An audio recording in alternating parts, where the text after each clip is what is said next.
All right, hello everyone, and peace of Christ to all of you. I hope my voice is coming good and clear. Please invite your friends.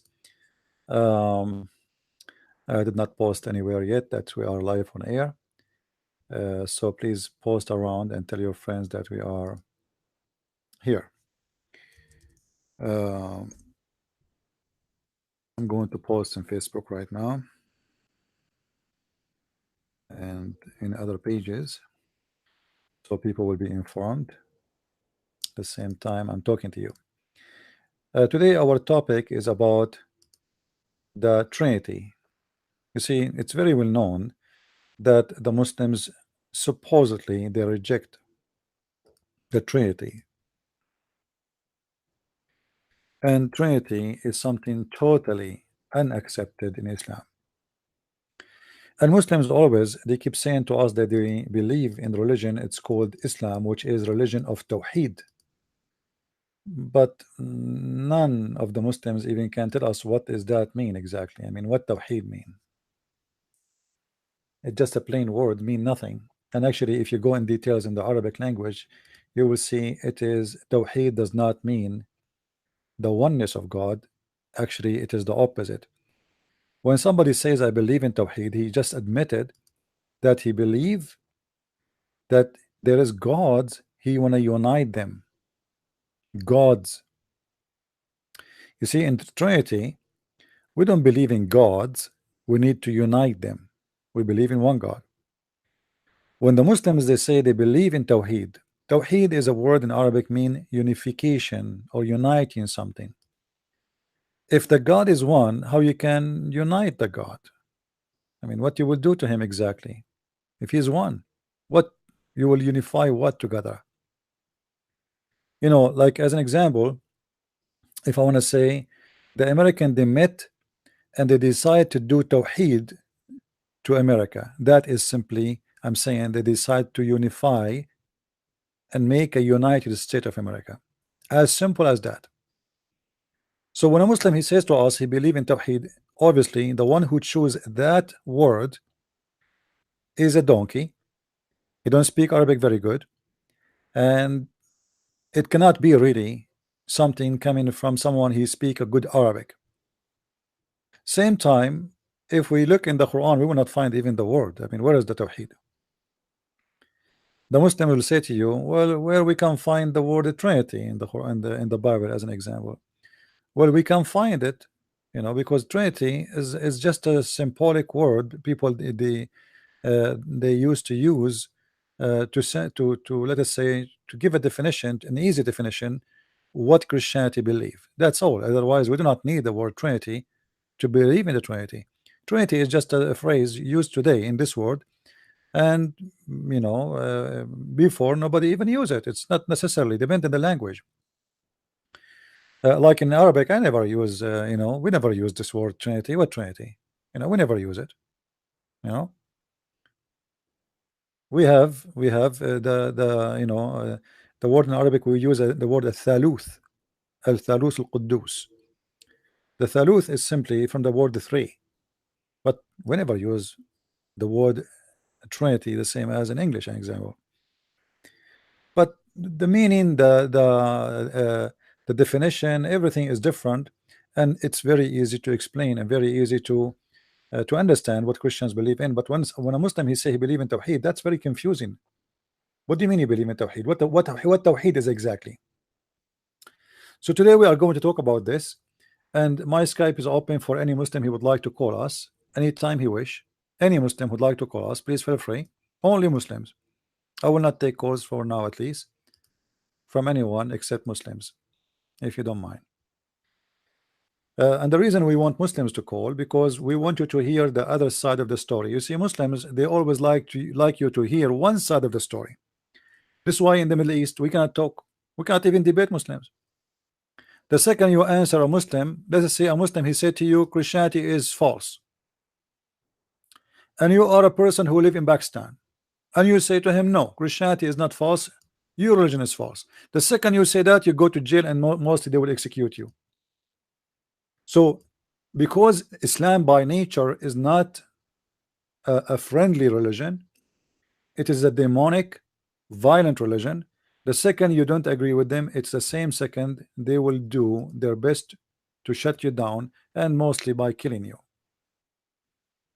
Uh, I saw many Muslims saying to me, why you don't show your face? Why you don't show your face? First of all, I don't show myself for many reasons. I go to Islamic countries and nobody knows about me. If I show my face, I will not be able to enter Islamic countries, and I will be arrested immediately when I arrive in the airport. So that because Islam is not a good religion. Islam is an evil religion, and they cannot handle you saying something, anything. The only way to stop you is to kill you, to prison you, to jail you. Like now in Turkey, Turkey claimed to be a part of the NATO, but when a priest he said something, they arrested him right away, and he is in jail. And he is an American. So imagine if you are Turkish, they will forget about you. I mean, who's going to talk about you? This guy, he's a priest. They are talking about him just because he's an American. Otherwise, if he is just a normal Christian Turkish, he would disappear. Like, well, how many Christians have been killed by the Turkish Ottoman Empire through history, and nobody talk about it because Europe today is a government of potatoes, tomatoes, who do business only. They care only for how to import cheap sardine from Morocco, how to get cheap employment from Turkey, how to get all kind of garbage, but they don't really care for something real, something important. Or what they care for, business is the most important. Like now, we talk about refugee. European countries, they try to present themselves that they are the countries who take refugees, right? But the fact, Germany is doing what George Soros wants. George Soros, he wanted cheap employment. He controlled the major businesses in Europe, and England is no exception. And cheap employment is extremely important for those companies and how we can afford them. If I want to hire, a British citizen who is a citizen already, well, he will ask for a lot of money, bigger salary, insurance, retirement, etc. I mean, let me get a refugee who will accept to work for almost nothing just to survive and maybe save some pennies in his pocket and send it to his family in Kenya, in Nairobi, in Zambia, in Ethiopia, etc. So they don't care really for anything about the value, like what you see in TV about we care, like this miracle is saying, we welcome refugees. This is not her words. Those are the words of George Soros, who own Europe. George Soros is a man who is really is the same as Muhammad in his time. He owned most of Europe. He owned most of America. He owned most of Canada. He owned most of Australia. He owned most of Saudi Arabia. He owned most of Kuwait. Most of he owned the world. He is the guy who make people kings and president. And this guy, is what appear for you to be a person like, when you hear the agenda of the liberals, always you ask them who is the one support you by money. I mean, the money of the liberals is coming from where? Coming from George Soros. Okay, wow, who is just George Soros? Why George Soros is so interested in bringing those refugees from the Middle East and from Africa? Why is so important? Is that because he care for a human right? He care for the poor. If he care for the poor, what about you give all the money for you have for the poor? What about tomorrow you donate 50% of your budget, for 1 year, not all entire life, to the African in those poor countries? Let us see the good of you. He don't want to do that, and he will never do that. They donate only for parties who want to take control of countries, to make a president win or to make a president lose. If the president go against them like Trump, they will give him the hell of time, and they will do everything in their best so they can take him down. As we see right now in America, Trump, he presented a guy for the Supreme Court to be a judge, and he is a conservative judge. So the conservative judge, that will make the majority of the judges in the Supreme Court of USA, they are conservative, and this is a big problem to George Soros. how he can control America after now. So look what happened. Every like this guy, suddenly a woman, she appeared and she said this guy, he tried to rape me. And then another woman, she said his guy, he exposed his penis to me. And then a third girl, she said he was trying to kiss me. And I'm sure they will bring more. Now every whore in the country, suddenly she became molested or being attacked by this guy. 36 years ago they claim he did those things. 36 years ago. This guy is a judge all his life. They never mention and they said a word against him.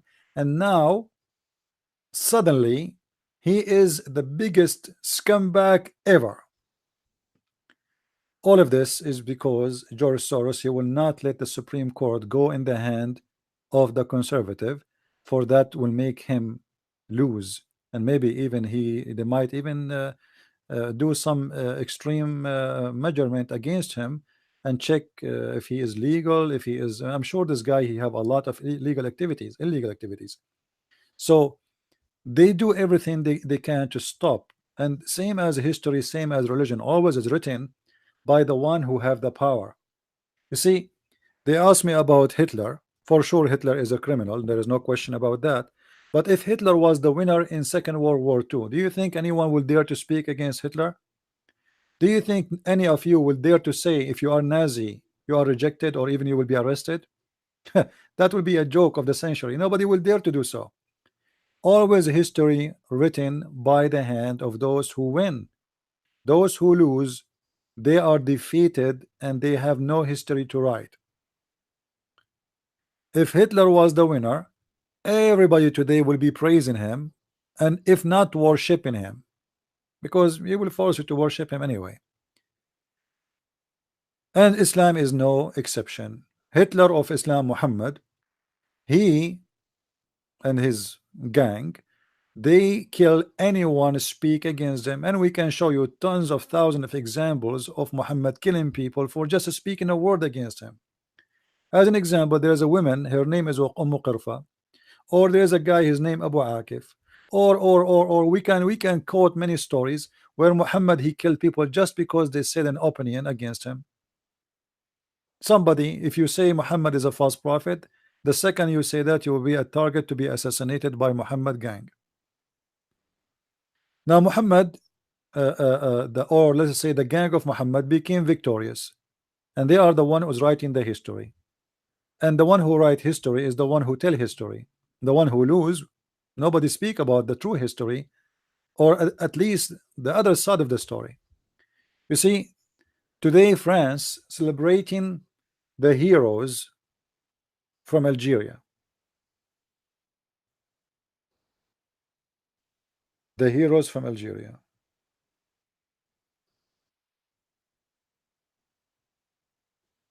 But the heroes of Algeria in France, they are traitor in Algeria. So look, this the two sides of the story. One country is celebrating the Algerian people who joined the French army fighting against the Algerian, calling them heroes. Another country consider them a shameful people who they are betrayed their countries, and if they go there, if they're still alive, they will execute them. Two sides of the story. For one country, they are, they are heroes. For the other countries, they are criminals, and they are people who betray their own people, and which means they brought nothing but a shame to themselves. So always when you hear somebody, try to find the two side of the story. And this is why I want Muslims to call me, because I want Muslims to present the two side of the story. We don't want to be the same as the Muslims who like only to hear one side of the story. I don't like that. This is why I encourage Muslims always to call us and we hear them. Now the last debate I have with this guy, Dr. Ruhi, if you remember, if you notice, there is some Muslims posting in the text saying this guy is not an imam and he is not a doctor, this guy is a liar, etc. Okay, well, let us say the Muslims are saying this guy is a liar. By the way, this guy, he have a chat room in Paltalk, he's very well known by the Muslims, and none of them he says that this guy is not a doctor and he is not an imam. But because the Muslims always, when they are so much disappointed of debating, or of a debate happened, like if you remember, when I debated Imam al-Husayni, Hisham al-Husayni. Let me see. A poor bird hit my window. I feel sorry for him.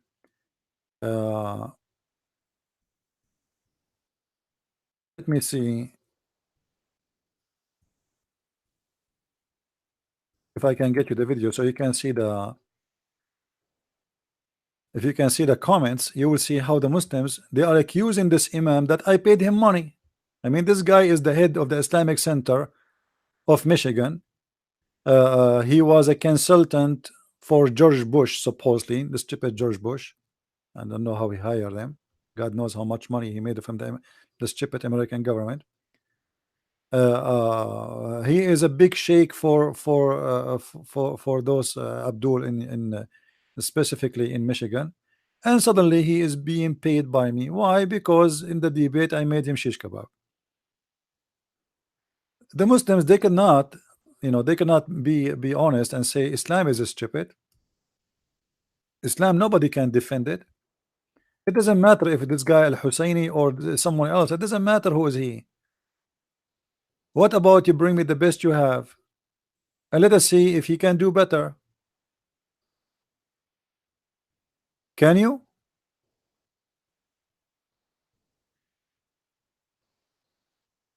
I found a debate with Hisham al-Husayni. Hold on, let me give you a second.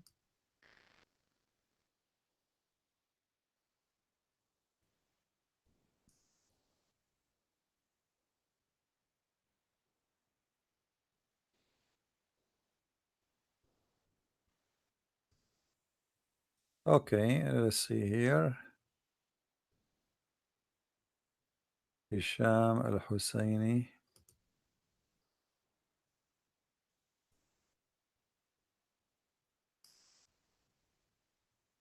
All right. شكرا لكم. اهلا وسهلا. معي كمان الاخ كريستيان. اهلا وسهلا بك. تفضل، معك 7 دقائق من الان. اولا يعني نبدا بالسلام، سلام المسيح على الشيخ هشام، ونرحب به معنا في البرنامج، واتمنى ان يكون هذا النقاش. This is a sheikh. You will see him in the screen. This guy, and when he started speaking with him, as you see, he is wearing the Islamic clothing, and he is a sheikh, and he is well known, and he have interview with the Sean Hannity in Fox News. I mean, this guy is very well known. Still, the Muslims, because they were very much unhappy by what happened in this debate. So what they will do? They have to make a discredit like this guy. He obviously he cannot be a sheikh. I mean, how come he is sheikh but he is so stupid? I mean, have you ever a Muslim he can answer anything?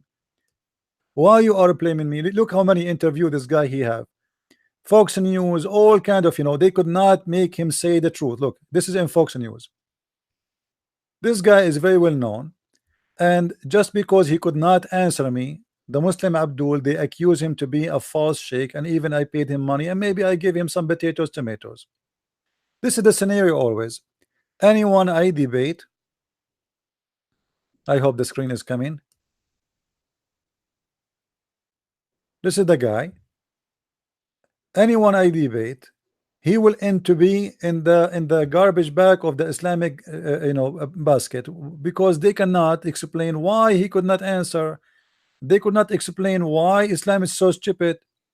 So what we will do now, I mean, okay, Islam is really in trouble. Islam is stupid. Islam is crazy. If you watch the debate, this guy was jumping left and right. He don't know what to do with himself. He have no idea what to do. الله ترسه هو التقية، هو ترس الله، وبالتالي حتى رسولكم يقول وأمتكم تقول بأن دفاع الله عن نفسه هو بالكذب، ولهذا نرى القرآن يقول بأن الله قد شبه بالمسيح شخصا يشبهه فدافع عنه بهذه الطريقة، وبالتالي فإن الله في القرآن غشاش. المسيح نهانا على أن حتى نقسم إما أن. Anyway, if you see, you can watch the debate in Arabic. You will see how the Muslims, the guy, he is going crazy. He's like, shaking his head. He want to bite himself. He want to beat himself. He don't know what to do. In the beginning of the debate, guys, this guy, he gave me a speech of how friendly Islam is. We today, thanks to Allah, today we are going to talk, me and you Christians, and we are brothers and sisters. And it happened today in this occasion that the same day Miriam, she was born, like the Muslim, they knew when the day of Miriam she was born, and the same day Fatima she was born, but something like that, I forgot exactly, like about, he spoke about Fatima and Maryam.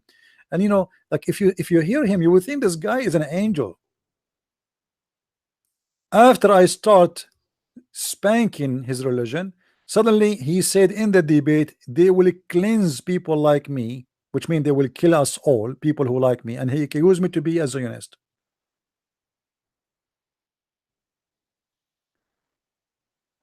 For the Muslim, this guy, he is not a good sheikh, he is a fake sheikh.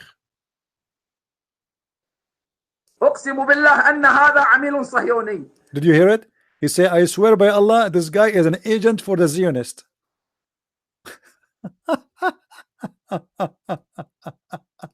عندك 3 دقائق تفضل. طيب يا أخي أقسم بالله أن هذا عميل صهيوني، وأنا لا أتشرف باللقاء والمناظرة مع عميل صهيوني. إنه يكره عيسى، إنه يكره التوراة والإنجيل، لأنه يسيء إلى المسيحية بهذا الأسلوب، يسيء إلى الله بهذا الأسلوب ويتهجم. يا أخي نحن نريد أن نتعاون مع المسيح. Brother, we are trying to get close with the Christians, but this Zionist Christian prince, I swear by Allah, he's a Zionist. I swear by Allah. I mean, he could not answer me about anything. I said, look what he do. All the Muslims are the same. What is the answers? All the things I said, answer me. I am a Zionist. I am a dinosaur. I am whoever I am. Who care? What about you give us questions or answers for what we said already? This is what you have. He's doing. So all of them, they are from one, like they have one agenda. We bring them sheikhs wearing big abaya, big balushi tabushi in the top of their head. They have no idea how to answer. They sound stupid. They talk stupid. Islam is stupid. It's not my fault. And then what they say to you, you are a Zionist.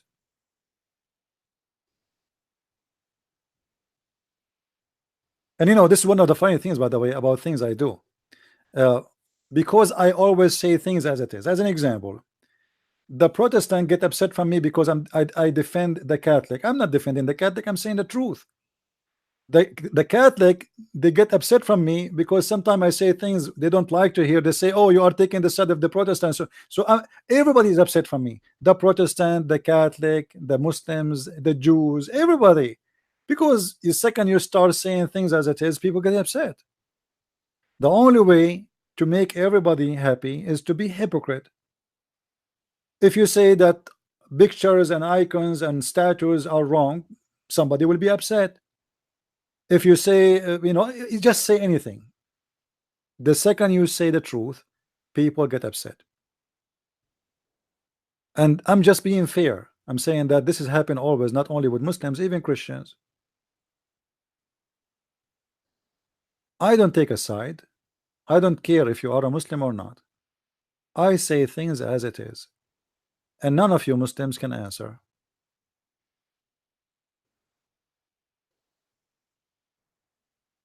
For me, I don't care what even like a Christian sect you are. I don't care if you're Catholic or Protestant, because those names mean nothing for me. Honestly, they mean nothing for me. I believe all those names are not even Christian names.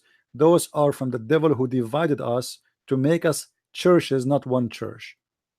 Christ is the leader of one church, and all those who believe in him, they are his followers. There's no Catholic, there's no Protestant, there's no Orthodox. All of this is from the division of the devil, and I refuse to be part of his plan. Same as Islam. Islam could not conquer the Christians by Islam, so we conquer them in different way. We make them Catholic and Protestant, and we make them kill each other. This is what the Quran says, chapter 5 verse 14. I will string hate and enmity between them until the judgment day. Who? The Christians. Who is talking? Allah. And who is Allah? Muhammad.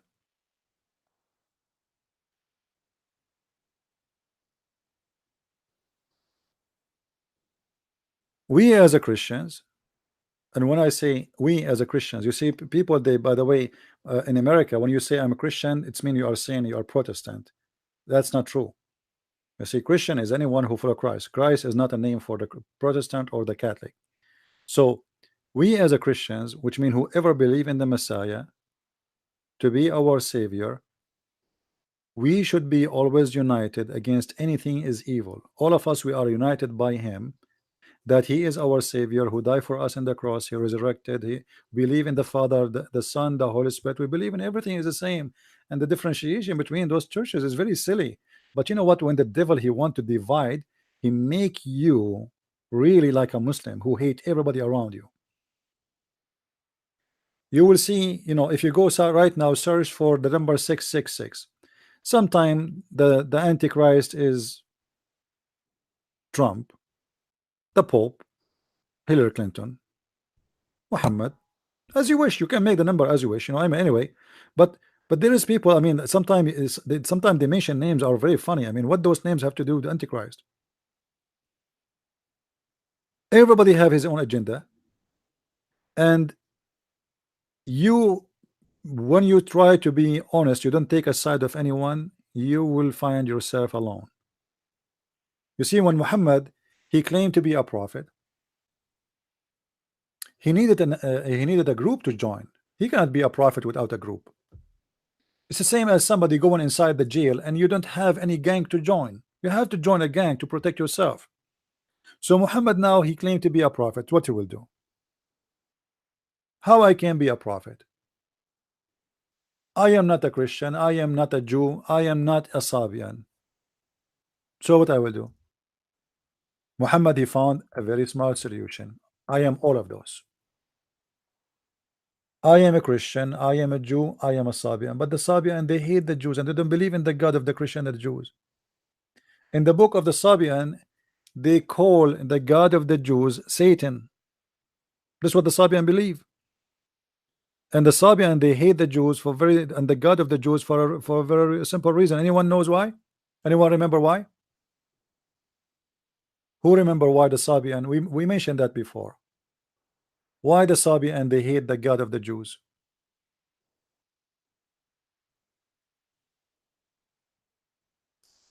Who remember?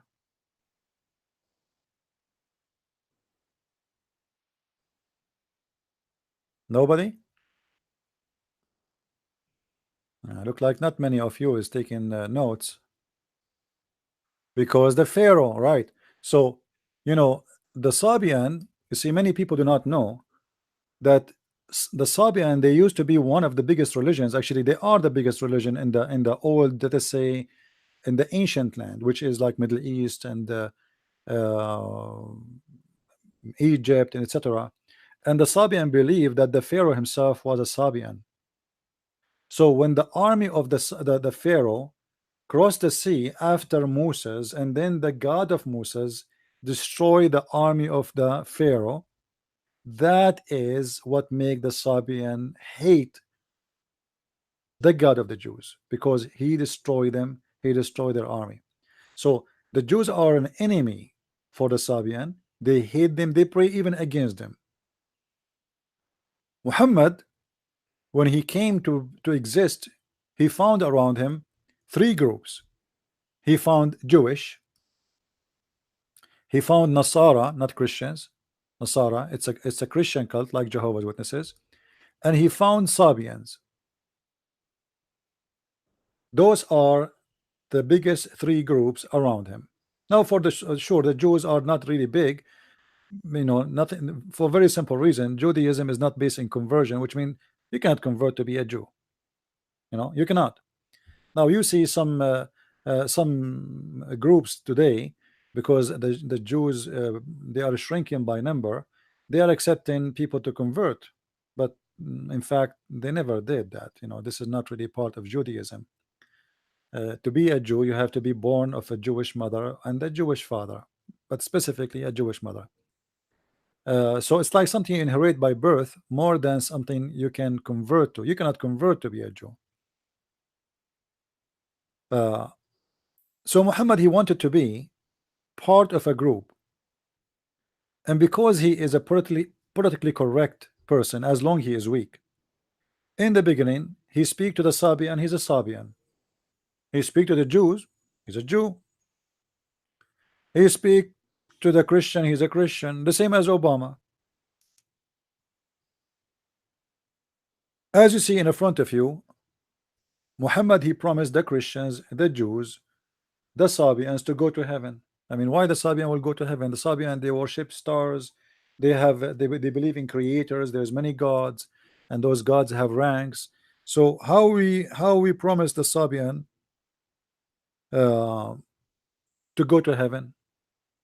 What is the really the what is behind that? People don't want to think about it. Why Muhammad is promising the Sabian to go to heaven? I challenge any Muslim to tell me why. If there's any Muslim can tell us why the Sabian will go to heaven. You see, the Muslims, and this is a clear proof that Islam is a false religion. The Muslim, they say to us that Muhammad, he believe in the same God of Christianity and the God of the Jews, but the Sabians, they hate the Jews and the Christians gods. It is their enemy. In their books is written that say the devil Adonai, you see, Adonai is one of the words described by the Jewish scriptures about God. Adonai, the same as you say Elohim. So Adonai, the God of the Jews, who taught them to do circumcision, this is an act of the devil for them. You see, the Jews are devilish people. Why? Because they do circumcision. So it's something disgusting they do. The Sabian, they made fun of the Jews for doing that. You must be a devil to do that. So how Muhammad, he accepted the Sabian to be part of heaven? What will it grant a Sabian to go to heaven? If there's any Muslim listening,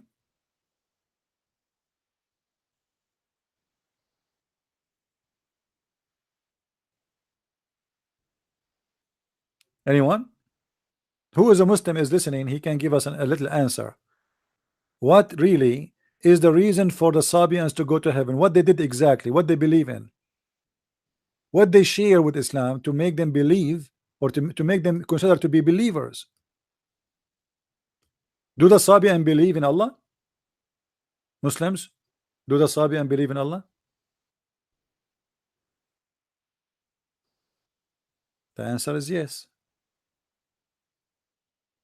Muhammad is a Sabian, and Allah is a word used by the Sabian too. But Allah is one of the gods of the Sabians. The Sabian believe in many gods. You see, in the Arabian Peninsula, every territory, they have their own god. So as an example, in big territory in Europe, they used to worship the sun god. The sun. Okay, now we have the sun in Europe. Let us open a map. Hold on. Give me a second.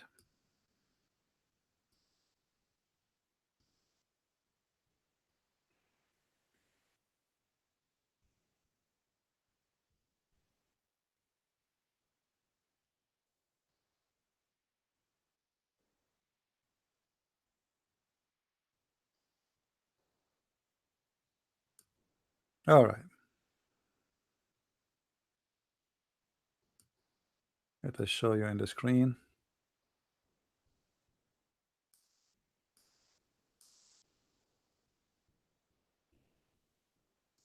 Okay. In those territories where the sun is real, where the sun is beloved, where the sun is needed, to make it simple, everyone believe in the God which he like. So in those countries where the sun usually does not appear much, people miss it, they love it, so they worship the sun. In those countries where the desert is the major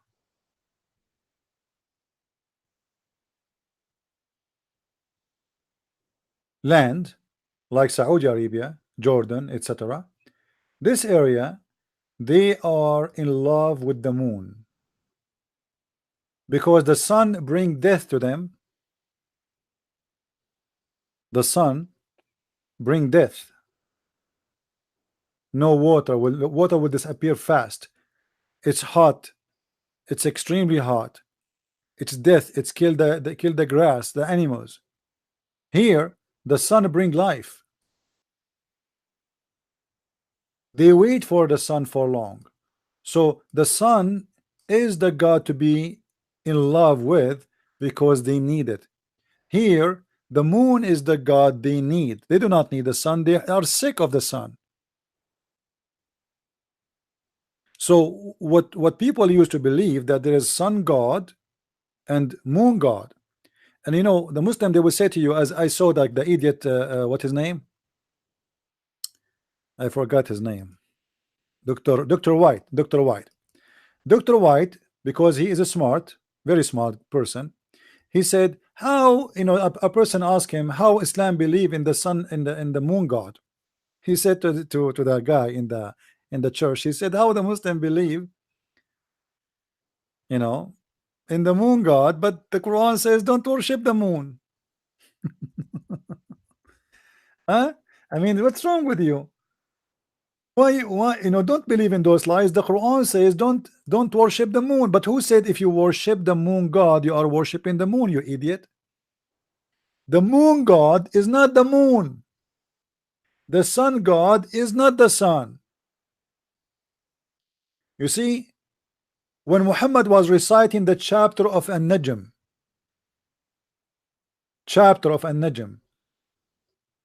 and his cousin, he said, Kafartu bi Rabbi Najm. I am a kafir in the Lord of the Najm. I don't want to believe him. Muhammad did not say that the Najm is God. He said the Najm have a Lord. Same as the moon have a Lord. So worshiping the moon God does not mean you worship the moon. But the moon is a symbolic or the sign of God, which is the God of the moon.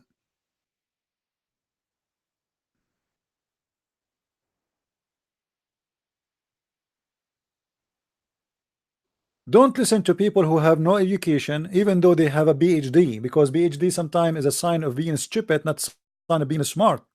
And to be honest with you, I never spoke to someone who have a PhD. He can have an answer for anything, because those people they try, you know, they hide behind the degree they earn in university. But the degree have nothing to do with knowledge. It is a degree to earn by making certain search and certain study, and you have to be accepted by a certain person, and maybe he's a donkey too, and you think you're a big guy, so he give you a PhD. PhD is not a reason to believe that someone is knowledgeable about what he speak about. I remember once I sat next to a blind man in a bus, and it was like few hours travel, and I was astonished by the knowledge of this man, and he's blind. Unbelievable. He's like a walking, talking library. I loved sitting next to him for those 2 hours, and I'm assure you he have no degrees. So to go back to the topic, which is about the Trinity in Islam, if you look in the Quran, you will see Muhammad, he focused on something, that Allah or Allah is the Lord. Okay, where is this Lord is located? He is located in heaven. Let us make an empty space here so we can draw. I am sure you like my drawing as usual.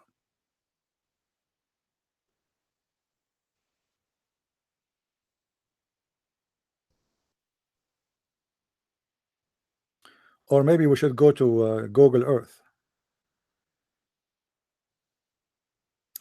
Yeah, let us go to Google Earth. Give me a second.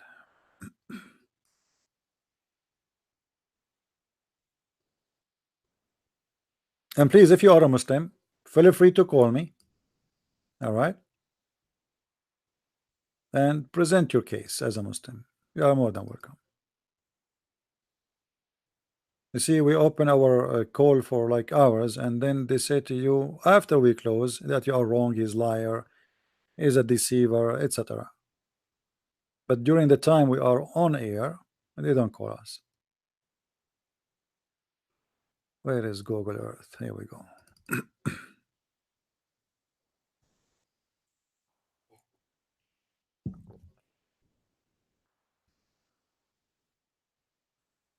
All right. Usually when I open Google Earth, it's slow my internet, but I hope it's not going to be the case this time. All right. So this is in front of us here, our Earth. The Quran focus always that there is a place which is called the house of Allah, and supposedly this is Mecca, and this is Mecca here. Let us make a dot.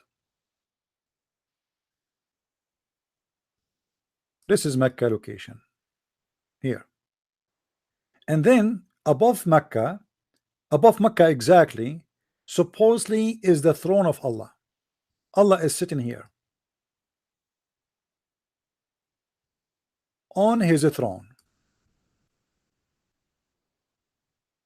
Allah, who is sitting in the throne, carried by 8 angels. Every angel have 4 faces. Underneath of him there is air, and above him there is air, as the hadith says. Allah, he sent Adam to India, and actually specifically to Sri Lanka. And then Allah ordered Adam to do Hajj all the way from Sri Lanka all the way to Mecca. I hope the screen is coming clear to you guys. Let me know please if you have any problem. Is it coming good?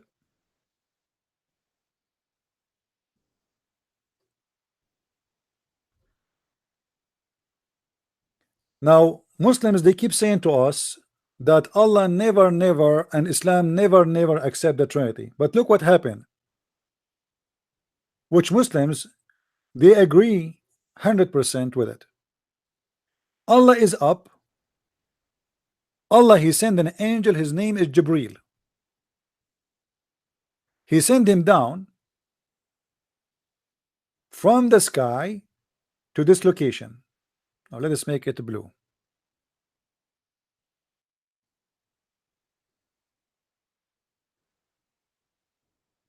Or red. And then in this guy, in this place, Allah created a man, his name is Muhammad.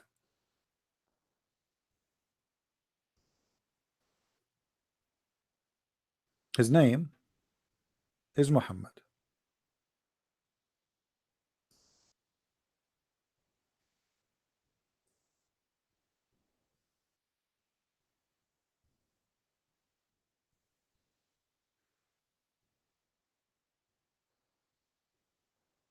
And notice with me right away how the Trinity is created. We have Allah in the sky, he have a job, he is the Lord. We have a middleman, he is an angel. And actually the Muslim, they call him the Holy Spirit. And then we have a guy who is a human being, his name is Muhammad. And he is the one who will accomplish everything to make Islam spread and to make people worship Allah.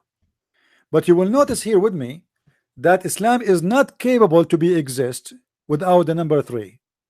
If you ask a Muslim, can I convert to Islam by saying I believe in Allah? He will say no. How I can convert to Islam? He said to you, you have to believe in Allah and Muhammad. Okay. Can I believe in Islam by Allah and Muhammad without believing in the Holy Spirit? He say no. You have to believe in Allah and Muhammad and the Holy Spirit. Can I believe in Islam that Allah, he inspired Muhammad directly without the Holy Spirit, they will say no. You have to believe that the inspiration came to Muhammad by the Holy Spirit. Can I believe in Allah and the Holy Spirit without believing Muhammad? No. Can I believe in Muhammad and the Holy Spirit without Allah? No. So the Trinity in Islam is extremely exist. It's in the front of your eyes. Islam is not exist without this Trinity. Now here we need to ask few questions. What is the need of Jibril? Jibril, the middleman, who, as you see, he is in the middle. And by the way, this is not Gabriel. Muhammad, even the name, he was not able to quote it correctly, so he called him Jibril. As usual, he never quote a name correct. The same as who is the father of Mary. His name is the father of Mary and the father of Moses and the father of Aaron is Amran. What Amran? Who's Amran? Amram became Amran. Gabriel became Jibril. As usual, no problem. So here now we have Allah. Let us clear a little bit the screen.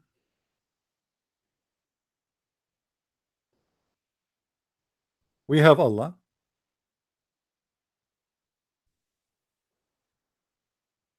We have Jibril and we have Muhammad.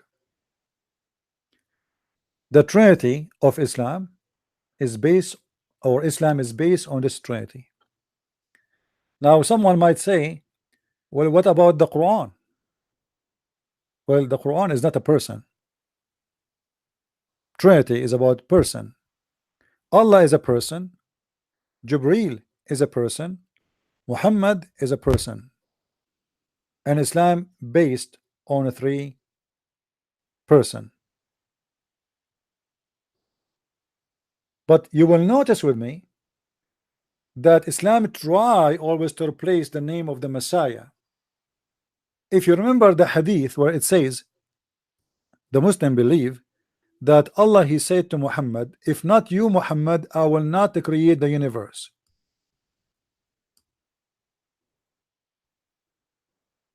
If not you, I will not create the universe. So Allah did not create the universe for any reason except for Muhammad. The reason for you to exist, me and you, is very simple, that Allah, he wanted to create something for Muhammad. The purpose of the creation for the whole universe is one person, his name is Muhammad, as you see. And that is exactly what we learn in the Bible about Jesus. By him and for him everything was created. The difference here, by Allah and for Muhammad, everything here is created. Are you getting the idea?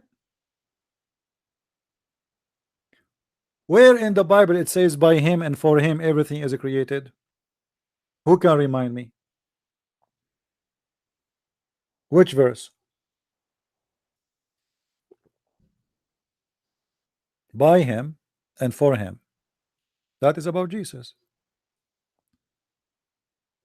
Muhammad, he is just another cult like Jehovah's Witnesses. He tried to replace the Messiah. In fact, in certain time, Islam speak about Muhammad is as the Messiah.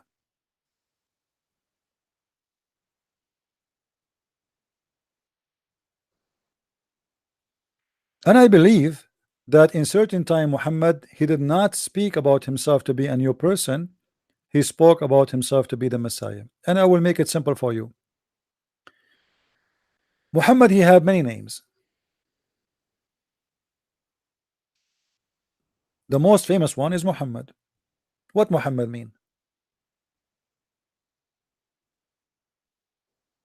Muhammad mean the praised one. Okay, if Muhammad is the praised one, who is God? Who's God? Muhammad is the praised one. See, Muslim, they believe in the Trinity. They believe in Allah and Muhammad and Jibril. but the praised is one. His name is Muhammad.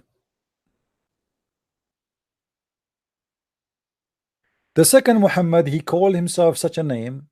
He announced himself to be God, for he is the praised one.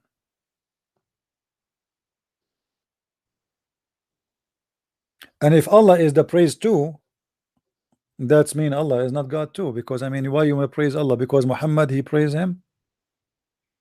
Allah, he praised Muhammad. The universe praised Muhammad. The angels praise Muhammad. Everything worship Muhammad. And Allah is just a tool to use, or a name to announce, but he have no reason and he is not important. In Islamic countries, if you insult Allah, they will give you 3 days to repent. If you insult Muhammad, they will kill you. There's no repentance. Why? Because Allah is less important than Muhammad.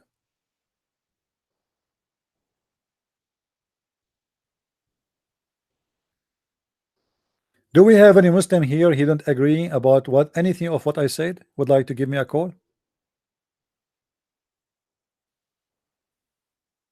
Anyone? What kind of religion believe that if not Muhammad, sky and earth and heaven and hell will not exist? The trees will not exist if not Muhammad. The Shia, actually, they go farther in their madness from the Muslim Sunni. The Shia, they believe that Muhammad and his family, they wear stars or light in the forehead of Allah. So let us draw Allah here. You know me, I'm very good in art. So this is Allah, who have a face of a man. We are not sure if he's bald or not, but we will assume he is not bald. Who have 2 ears, he hear everything, but his reception is not good. And he have nose, he have a mouth, he have a cheek, he have a neck. I mean, you name it. Okay. According to the Shia, Muhammad and his family, they wear stars in the forehead of Allah. Fatima, Ali, Hassan, Al-Hussein, and Muhammad.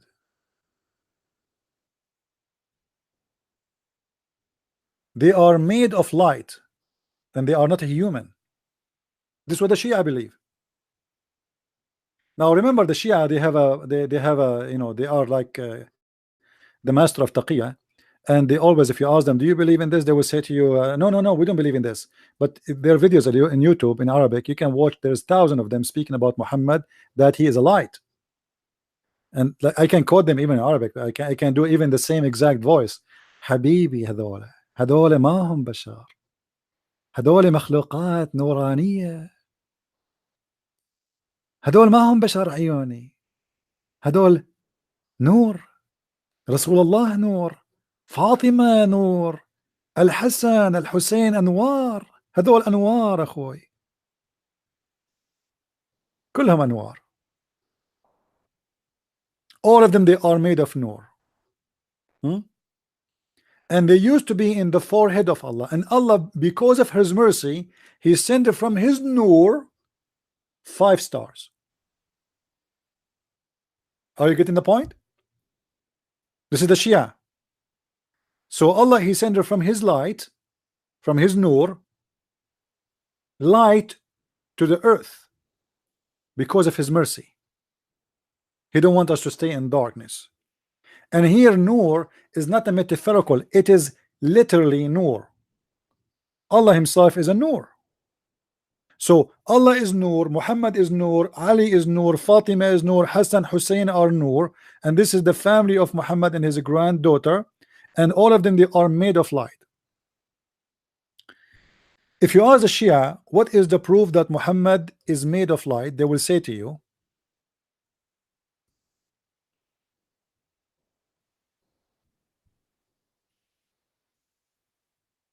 is in the Quran.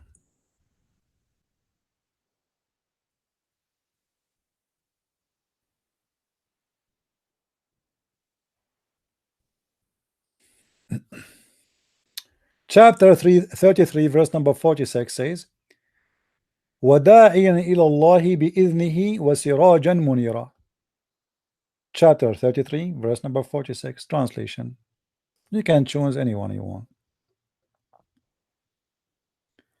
Allah speaking about Muhammad, saying, O Prophet, lo, we have sent thee as a witness and the bringer of good tidings, and a warner, and a summoner into Allah by his permission, and as a lamp that giveth light. The Shia, they say, see,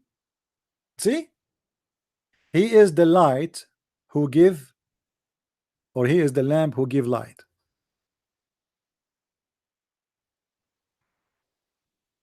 It's the Quran. Now here we ask ourselves a very simple question. If Allah is the one who spoke and he is the one who said what is being said there, how God can say such a thing?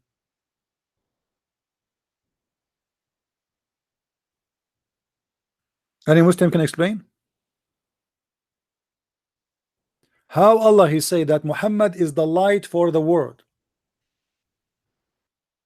Who is the Muslim want to explain to me? Don't you see there's something wrong there?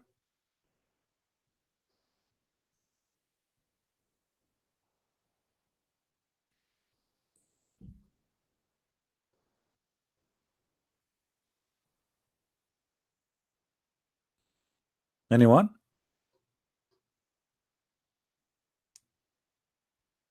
How Muhammad can be the light of the world? I mean, what does that mean? If Muhammad is a man, the Muslim they say to us, Muhammad is just a normal man like everybody. We don't worship Muhammad. This is what they say. But Allah in the Quran says that Muhammad is the light for the lamp.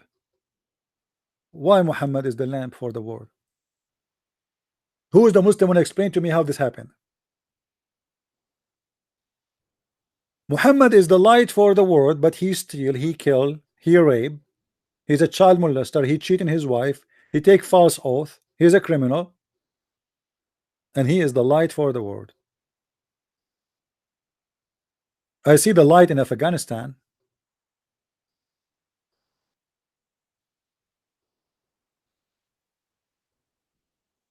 You see, when you say, when the Quran, like, if I give my own translation, the Muslim they will say he is lying. It doesn't say that.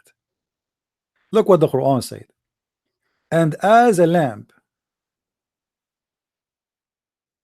This is their translation. I didn't say I agree. Just wait. A lamp. You know what lamp mean? You see, when somebody is a lamp, when we say he is the lamp, that means he is the source of light. There is videos on YouTube about scientific miracles in the Quran. Just to get you the Abdul busted with their lies. When they, the Muslims, they make those miracles, but by doing them, by making them, they expose Islam actually.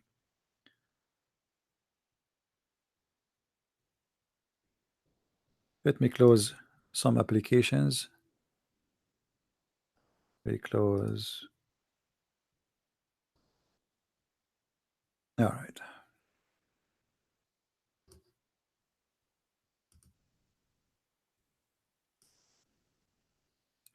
If you go in the Quran, or if you go on YouTube, you search for Allah speak about the light of the sun and the moon as a reflection of the light. This is what they say in the miracle. You can watch it on YouTube. Okay, based on what? Let me search for it. Hold on.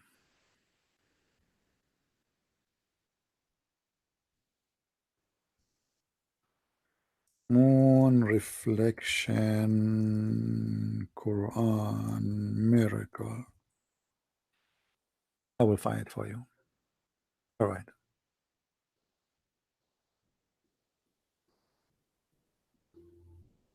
All those here is speaking about how the Quran speak about the sun as a shining light and the moon is a reflect. I mean, the Quran says that, they say yes, and they use their own translation to prove to you such a thing.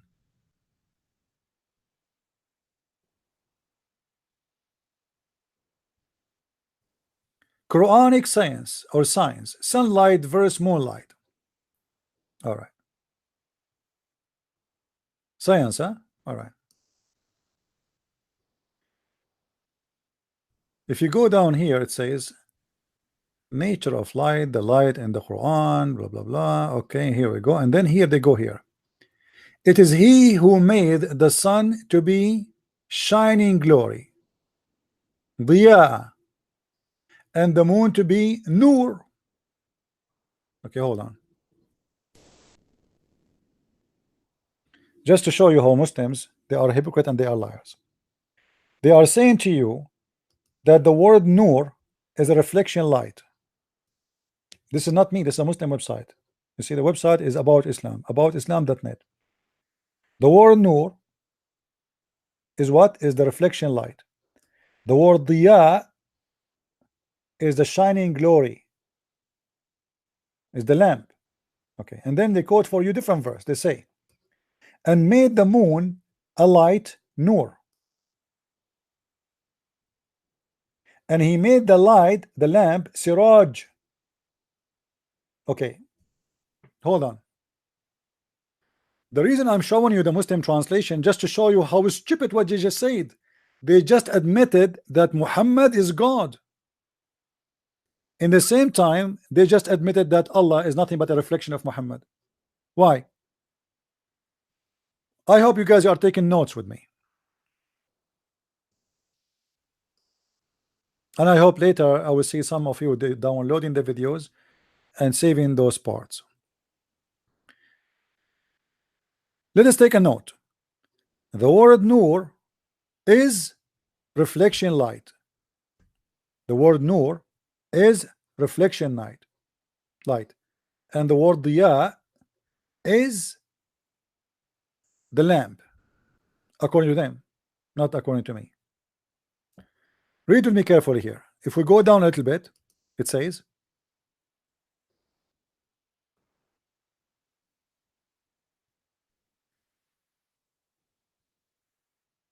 blessed is he who made consultation in the skies. Consultations? What is that? And placed therein lamp, siraj, and a moon giving light, munir, giving light. It's their translation. I did not say anything. Muslim, don't cry, don't throw rocks at me. We continue. If we go down in the article is explaining more what light, what siraj mean, and what diya mean.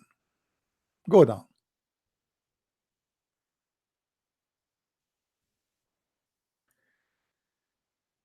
Why were different Arabic terms used to describe each light source? In addition, why it is only the sun and not the moon is described as siraj or a lamp? Why? Muslims asking a question, and you know, when a Muslim he gets smart, I mean he break all rules. This is a Muslim, he's getting smart. So why Allah in the Quran he described two different light with two Arabic words, they are not the same? Why he called the sun siraj but he did not call the moon siraj? Conclusion: there were two types of light source: direct source like the sun and lamps, indirect source like the moon and the planets, which drive their light from other source. So now the Muslim trying to make you believe that the Quran, because this is God, he knows everything, he knew that the moon is not the source of light, it's just a reflection of light.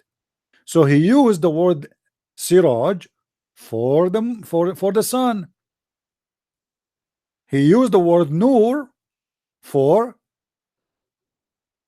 the moon because it's a reflection, right? I mean, it's obvious. But look how stupid that statement is. Just the verse before that, the one we were talking about Muhammad, do you remember what we were reading there? We were reading the Quran describing one thing as Nur and Siraj in the same time. Remember, the Muslim are the one who said Nur is a reflection, Siraj is the lamp. And this is why Allah, because he's so smart, he speaks Arabic very well, he described the moon as Nur, he described the sun as Siraj. But if we go in this verse here, it says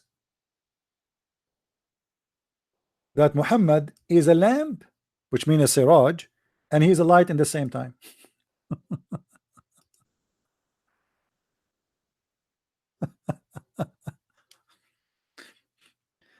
To make it simple for you, the word here light is Nur. The word here is Nur. Let us make it in red.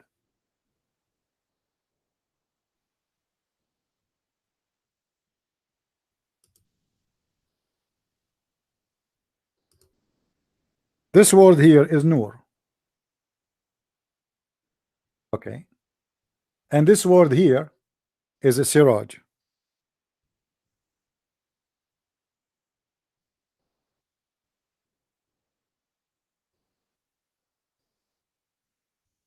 Do you understand what happened? What's happening here? In that statement, in that article, they say Siraj and Nur, they don't match because Siraj is a lamp, Nur is reflection. But this is not reflection. Is the Nur of Muhammad reflection of the Siraj when he is the Siraj? The Quran says he is a Siraj and he is a Nur. So how he is a reflection and he is the Siraj in the same time? But they say to us that the word Siraj used for the sun because it's a source of light, and the word Nur is used because it's a reflection. Guys, do you understand what I'm saying, or I made it complicated?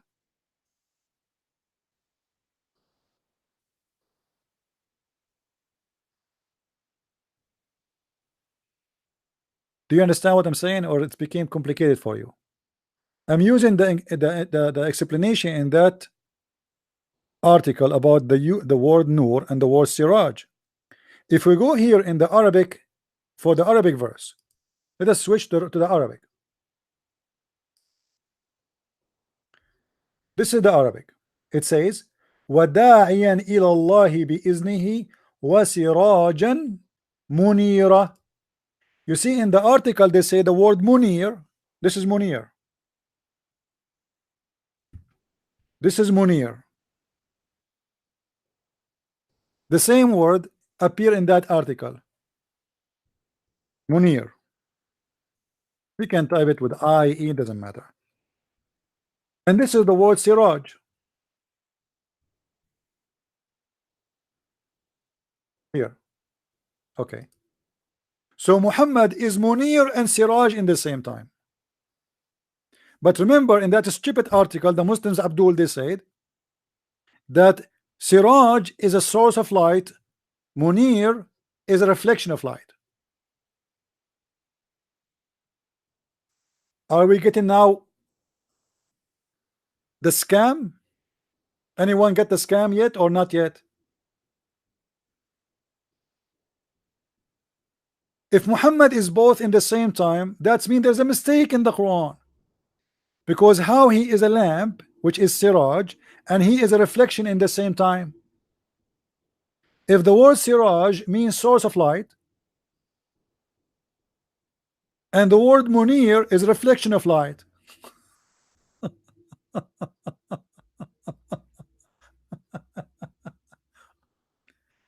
You know, those articles are the most stupid articles ever, and the one who wrote them, obviously he did not take a shower for 10 years, and he was busy killing fleas in his head during the time he wrote the articles. And mostly most of the ink was dropping in the article was coming from the butt of the fleas.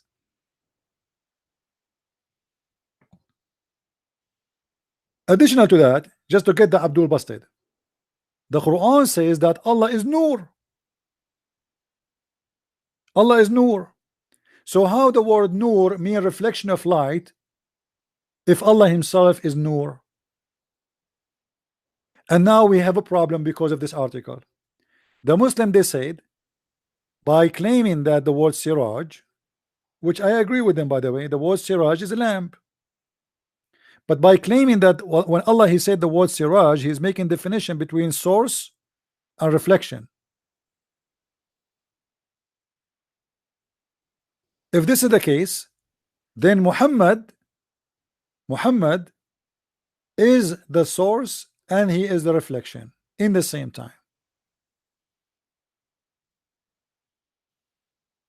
And that's mean Allah is not the source of anything. Muhammad is the lamp, and Munir, according to them, present the reflection of a light, not a source of light. So Muhammad is the lamp who reflect light. How he is Siraj, who is a source, and he reflect in the same time. There's a contradiction. However, the Quran says Allahu nuru samawati wal ard. Allah is the nur of the earth and the heaven. By the Muslim saying that the word Munir and Nur mean reflection, that's mean Allah himself is not the source of any light, he is a reflection too. And by saying that Muhammad is Siraj and Siraj is the source of light, that's mean Muhammad is God and Allah is nothing but a reflection. He is the same as the moon.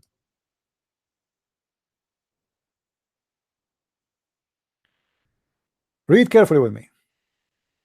There are two types of light source: direct source, the sun like a lamps, and indirect source like moon, plants, which deliver their lights from the source.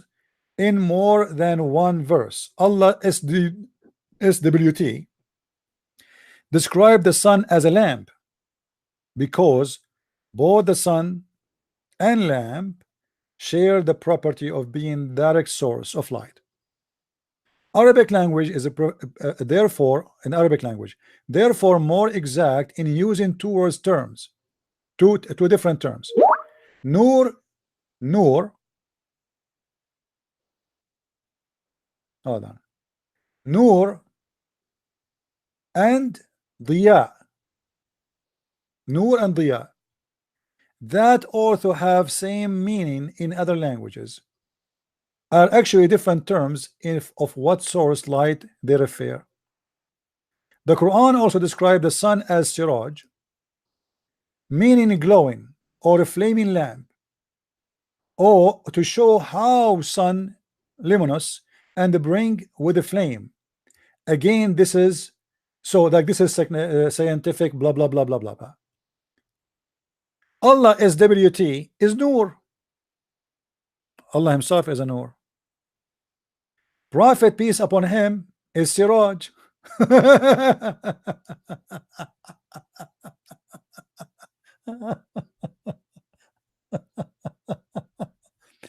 Many atheists, Islamophobes reach hard to refute the authority of the Quran.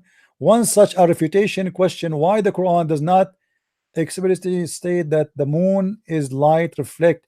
Another argument, and perhaps the most etc. refer is that Quran state that Allah is Nur and that Muhammad is Siraj. See, as we said, we show it to you. They claim that this is meaning that the Prophet is the source of light, and Allah, maybe those guys are answering me by the way, and Allah SWT is only reflector. Okay, but this is based on an article. Let's see what they will say.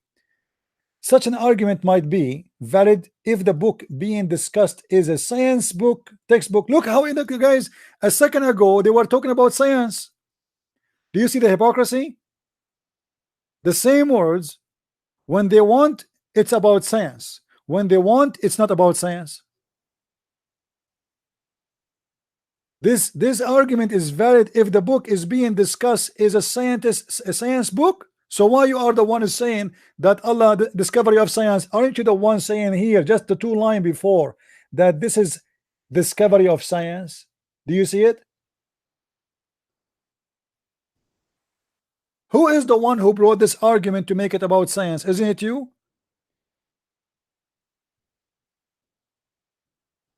Do you see the hypocrisy? When they want, this is scientific words. When they want, it is not scientific words. The same exact words.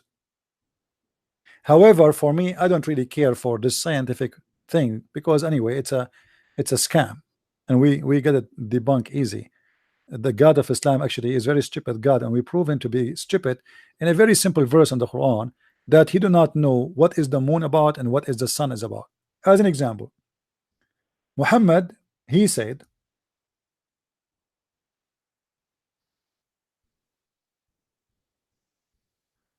in the Quran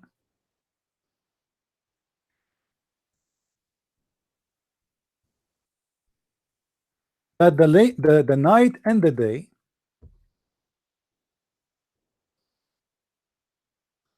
they run, and the moon and the sun. Let me show you.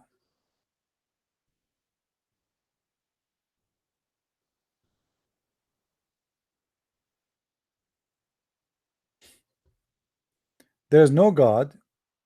He can be in any way like have a little bit of knowledge. He will say such a thing. This is very stupid.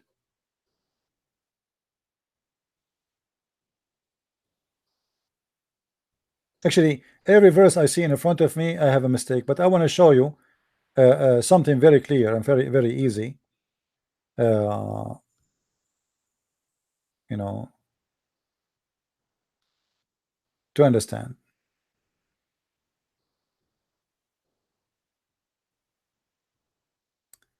Which one I will choose? All right, read with me this one. Chapter 21, verse number 33. 21:33.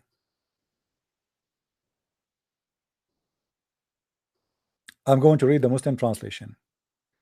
And he it is who created the night and the day. Anyone notice what is the first scientific error in this phrase? What is the first scientific error? Who wanna tell me?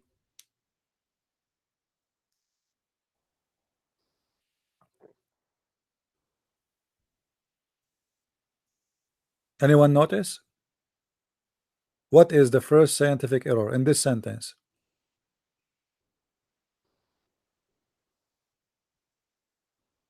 Yeah, he created the night. How you can create the night? The darkness is the absence of light. You do not need to create it. It already exists. It's actually darkness is nothing.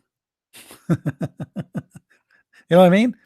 Darkness does not even exist. I mean, this is what we see. I mean, as a vision, but in reality, there's nothing is called darkness. I mean, what darkness? There's something is called light. How you create darkness? That is the first mistake. Then he continue. And the sun and the moon, and they all of them they float, each in an orbit. The Muslim they say this is scientific miracle. Allah saying they float in an orbit. But look what Allah has spoken about. In Arabic it says, which the Muslim a word they don't translate, kullun fi falakin yasbahun. Kullun mean each. What Allah he counted now? Allah he count 4 items supposedly. The one is talking, remember Allah. Item number 1 is the night. Item number 2 is the day. And item number 3 is the sun. Item number 4 is the moon. And then he says each they swim in a ship, not orbit, by the way.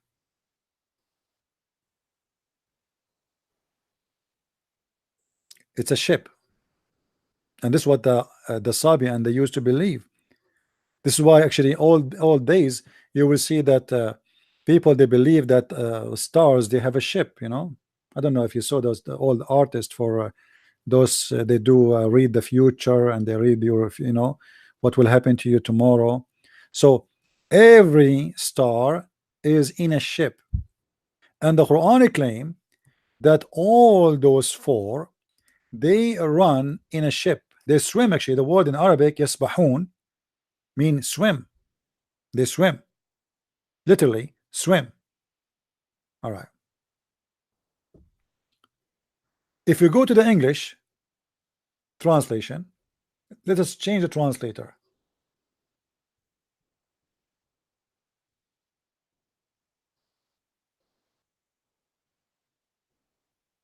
Read carefully with me. And he it is who has created the night, that day, the sun, the moon, and each floating in a boat. Anyone notice the mistake? What is the mistake here? Additional for the first one, where it says Allah created the night or the darkness. What is the mistake here? Who noticed?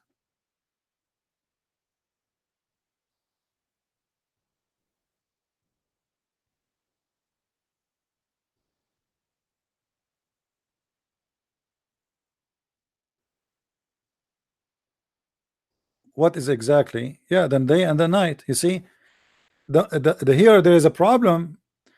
The Quran added the day and the night, they are swimming, the same as the moon and the sun. In different verse, Muhammad, he said, claiming that this is God, told him the following.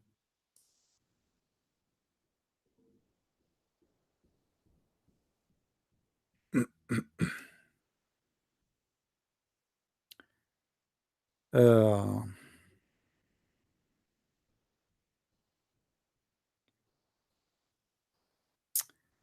see, I'm getting old. I'm trying to remember the verse. See what happened to you? Okay.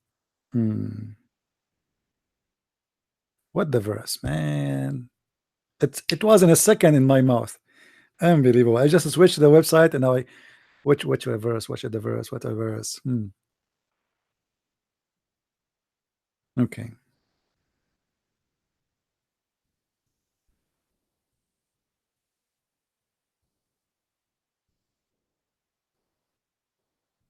Here we go. Chapter 36, verse number 40. لا الشمس ينبغي لها أن تدرك القمر ولا الليل سابق النهار وكل في فلك يسبحون. Again, the idiot Muhammad is repeating the same mistake. Look what it says here. Chapter 36, verse number 40.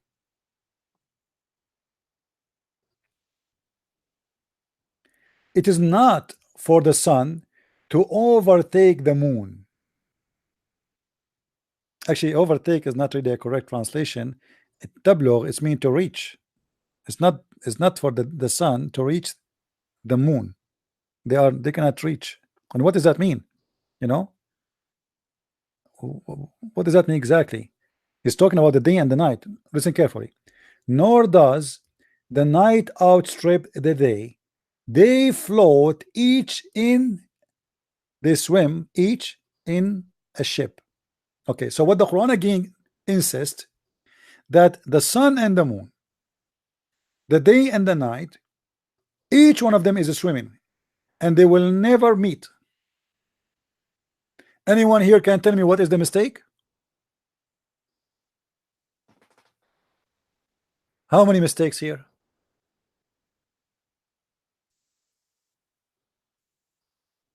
Anyone?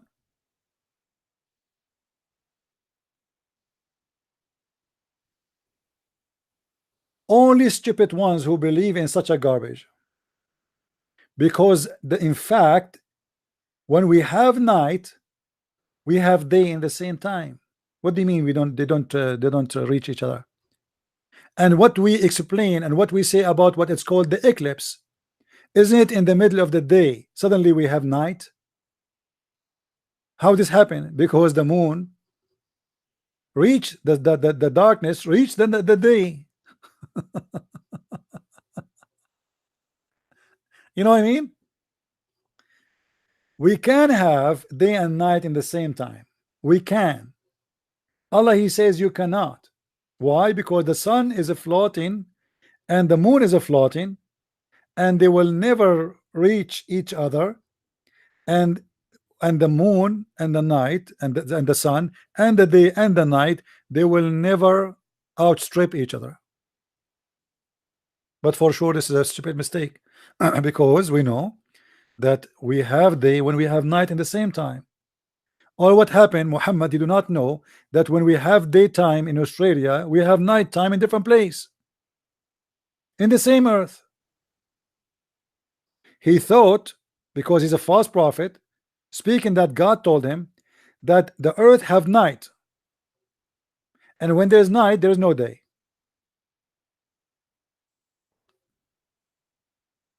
If you go in the Bible, when Jesus speak about the judgment day, you will see Jesus speaking about when somebody is in the field working and someone else in his house is sleeping.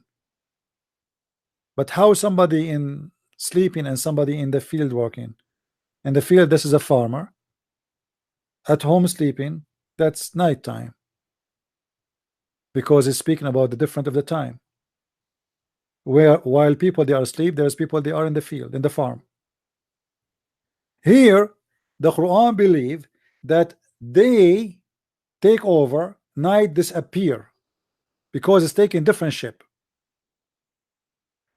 Night come, the moon go. To explain this more, just to show you how Muhammad is a stupid, if we go in the hadith, because the Muslim they might say you are just making a, you know, I mean, trying to explain it the way you like. What about we see Muhammad explaining the verse to understand? Do the sun goes really? Yes, the sun goes. Muhammad he asked one of his companion, do you know where the sun goes?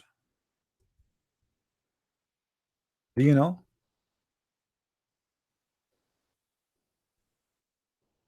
Read with me carefully, because Muslim they might say he is fabricating the meaning. It does not mean that. Remember with me here, it says in front of us, chapter 36 verse number 8. Do you see it? It is the Muslims translation. This is number one. The hadith is even giving us, he's talking about what verse exactly in the Quran. So we have no issue. I mean, this is your prophet, this is your translation, this is your Muslim website, and this is the hadith number. Sahih al-Bukhari, book number 60, hadith number 326. I hope it's clear to you. Narrated by Abu Dhar. Once I was with the Prophet in the mosque at the time of the sunset. So take a note, it was the sunset time.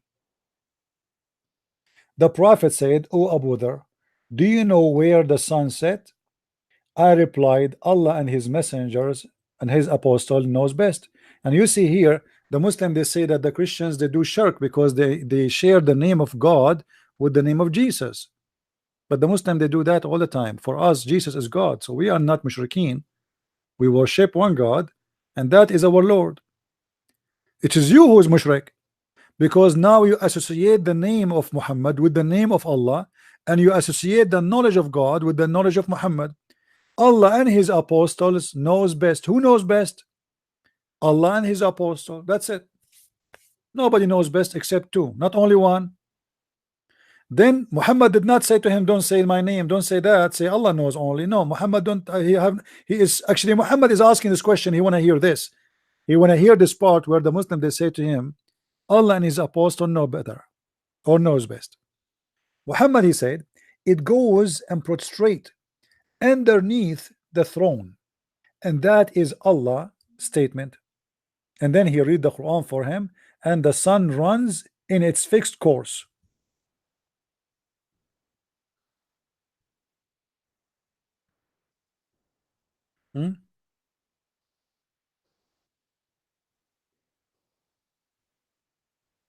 Guys, if somebody have a question, you don't understand of something what I said, tell me.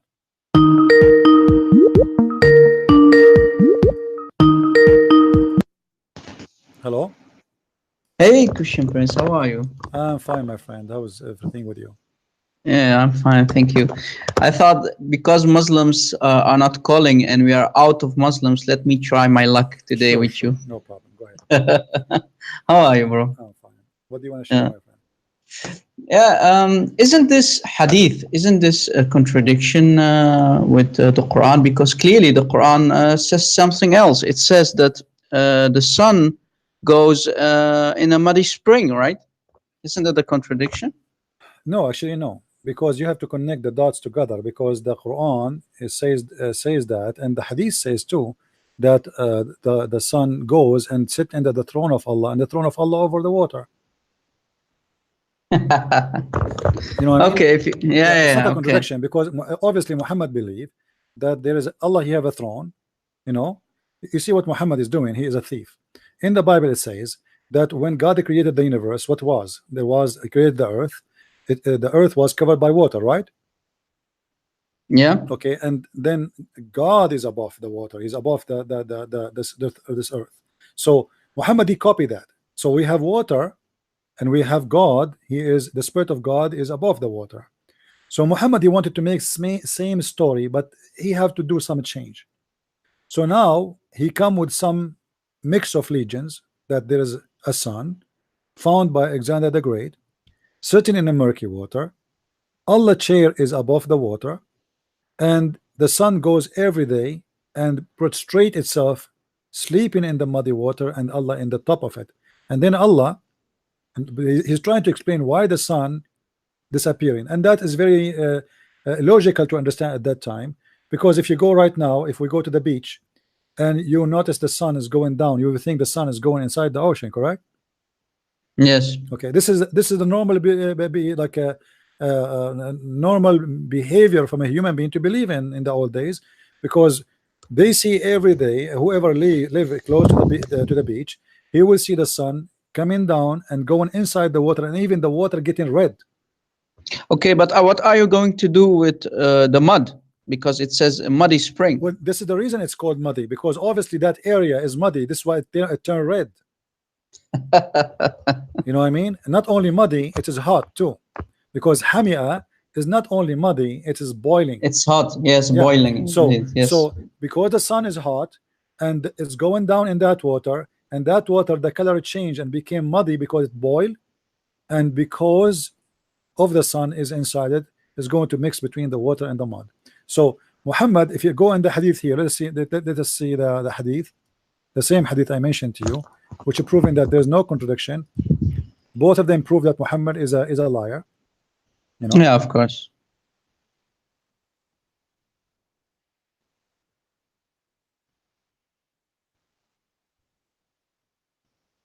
Let's see. Do you see the hadith? Here we go. Yeah. I was sitting behind the Messenger of Allah, SWS, this is like a PhD, who was riding a donkey while the sun was setting. He asked, do you know where this set? You see, he did not say where this, you know, what's happening here. He said where it's set. You see the word set? Yes. Okay. I replied, Allah and his apostles knows best, as usual. He said it's set in a spring of warm water. This is the Muslim translation. It doesn't say warm, it says hot. Warm hamia. Now, yeah, exactly.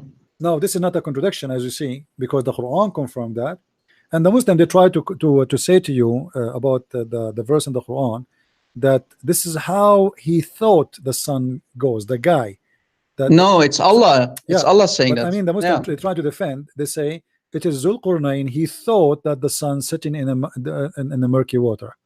Yes, but it's not actually not Dhul Qurnayn. It's Allah saying that. Yeah, because the one is talking is Allah. It's not Zul Yeah. Qurnayn. It is Allah Exactly. reporting, because the verse says there, they are asking thee about Zul Qurnayn. I will tell you some of his story. The one is Yes. talking. He is the one is telling what happened to him, and he's reporting what he found, and he found it sitting in the murky water. So the Muslim, yeah, clearly Allah is not all knowing, because he doesn't know where the sun sits. Allah is not all knowing. Muhammad is not all knowing. Nobody is all knowing. The Muslim do not know. Allah knows best, and Muhammad knows best. And shut up! Don't ask me questions. That's the whole story in Islam. You know. Chapter 5, chapter 5, verse 101. Ask no questions. Ask no question. Well, we Christians, we are different, right? We like to ask a lot of questions. We seek the truth, and we are about the knowledge, right? So I have a different question. If we go to chapter 4, CP, chapter 4, ayah 157. Okay. 157. 157. It says, "Indeed, we have killed the Messiah." So the Jews here are talking, right? "Indeed, we have killed the Messiah, Jesus, the son of Mary, the messenger of Allah, and they did not kill him, nor did they crucify him." Question number 1. If we go to the Bible, we know that the Romans killed Jesus, not the Jews. So how is it possible that the Quran is saying that the Jews killed Jesus? That's problem number 1. Problem number 2 is, and it says, the ayah says clearly, "And they did not kill him, and did not crucify him." But here is another problem. Problem number 2 is, how is it possible, if we go to the historical facts, that we see that the Romans, they never put dead people on the cross, they crucify people, and because of this severe punishment, the people die. And normally they die after a couple days, right? Not like Jesus. It's a miracle, of course, that he died within a couple hours. But so we have 2 problems. Here, the Jews never killed Jesus. It was the Romans. It was a punishment by the Romans.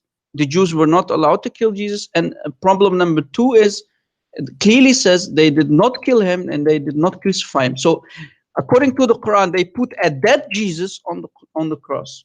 So what's your opinion about that, Christian Prince? Actually, I read the verse differently from the way you are reading it, and I will tell you why. If we go here, it says, وَقَوْلَهُمْ إِنَّا قَتَلْنَا الْمَسِيحُ عِيسَى بْنُ مَرْيَمْ رَسُولُ اللَّهِ وَمَا قَتَلُوهُ وَمَا صَلَبُوهُ وَلَكِنْ شُبِّهَ لَهُمْ. Here there's something you need to acknowledge, that the verse confirmed the crucifixion. It does not deny it, actually. And I will tell you why. Okay, go ahead. When they say that it was made to appear to them, what does that mean? Yeah, as if they saw it, right? Because you had, for example, John, the Gospel of John, who wrote the Gospel of John, Yohanna al-Habib, طبعا. And Mary was there, so it's appeared to them, so they knew Jesus, right? So they saw him. So it does not say that it didn't happen. Yeah, so that means the Quran, when it says they did not crucify him, but it was made to appear to them, he confirmed the crucifixion, or what he is saying, that there is someone in the cross was not Jesus. Yeah. Okay. That's mean the Christians are telling the truth and Allah is a liar. Why? Because if I witness for what I saw, how I can be a liar? Yeah, exactly. And this is if this is how he made me see, and this is what appeared to me. So the Christians, when they wrote that Jesus was crucified, they are not lying. The Quran confirmed that they are telling the truth. Yes. According to their vision. And witness are people, those are eyewitness. You cannot blame somebody for telling what he saw, that you are a liar. Else you will get Allahu khairul makirin, right? So Allah is the best of deceivers. So the story here is very stupid, because this is confirmed that the Christian Bible is accurate. Jesus was crucified. All what it says here, that Allah was playing games. He made someone look like Jesus. They killed Jesus, but in fact it's not Jesus, but he looked like Jesus. They thought it's Jesus. They crucified Jesus. They buried Jesus, but this was someone else. Look exactly like Jesus. Now, what is my fault then to believe that Jesus was crucified? If he is the one, if you ask the Muslim who is the one made appear to us like this, he will say Allah. And CP, what about didn't Allah had any better plans than to make this big a problem? I mean, what I plan? mean, This is there not a are plan. This is a yeah, disaster because this is not a plan. First of yeah. all, you see, in You Islam, are like deceiving 3 billion Christians, right, by this, doing this. the idea of cloning, it's a Yeah. very dangerous idea because simply now, who maybe Muhammad is Muhammad, he said that there's a shaitan, his name is Al-Abyad. He cloned Jibril and he came to him. Okay, so Allah can do cloning, make someone look like Jesus. Shaitan, he can clone Jibril. So now I cannot believe in anyone because anyone can be cloning anyone. Yeah. What if exactly. what if Shaitan, he cloned Jesus and come to us? As long Shaitan can clone, Allah can clone. So how we will know that Muhammad himself is not a clone? Exactly. But again, maybe Muhammad yeah, is not a real Muhammad. Maybe this is a clone of somebody. yeah. Maybe Isa is a clone of somebody. Maybe Mary is a clone of somebody. Maybe Musa is a clone of somebody. You know, so the second we start going in this the idea of believing in a clone, and that is a very stupid idea, and that will make people lose their mind, and they will lose their faith too. So here Muhammad is coming with a story based in books which is rejected by the Christians, that it was made to appear to them. It doesn't mean made to appear to them. Like those Christians in the old days, they were saying how Jesus is Son of God, he will be there. Some of them, they said it must be, it made he look, this is his flesh, but God himself will not be crucified. This is what they meant, that what they crucified there, it was the flesh of Jesus, but God himself cannot be killed. So Yes. Muhammad, he took that literally, and he said, oh, it was made to appear to them in the cross, but this is cannot be Jesus. But those Christians who believe in that, they believe because Jesus is Son of God, and there's no way God will let his son to be tortured.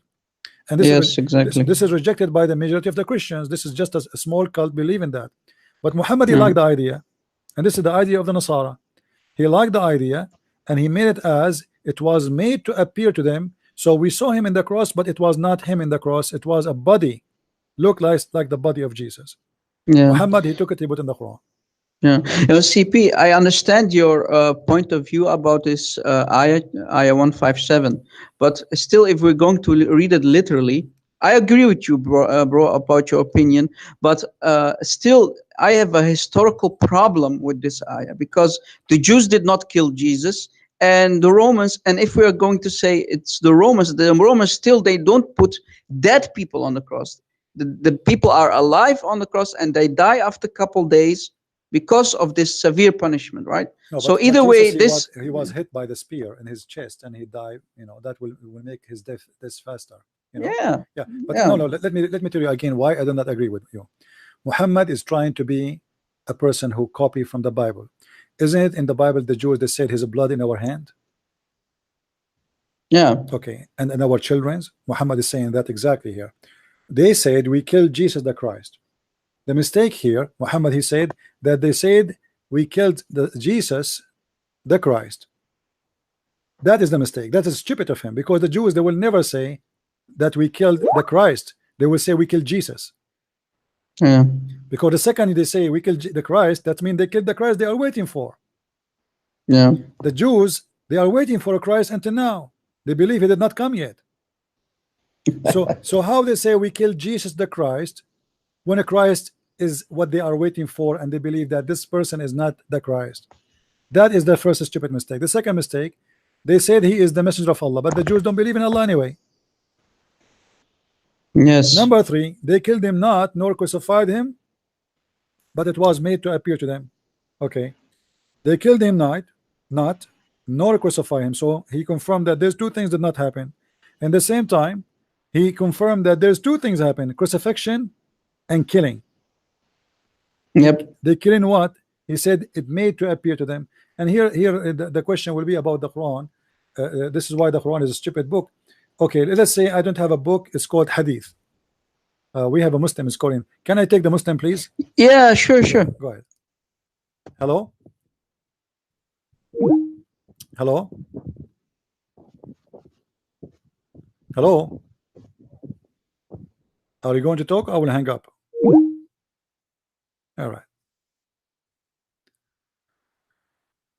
uh, anyway, this will take us away from our topic. By the way, I want to go back to the Trinity, and one of you asked me a question about the theory of the Nur.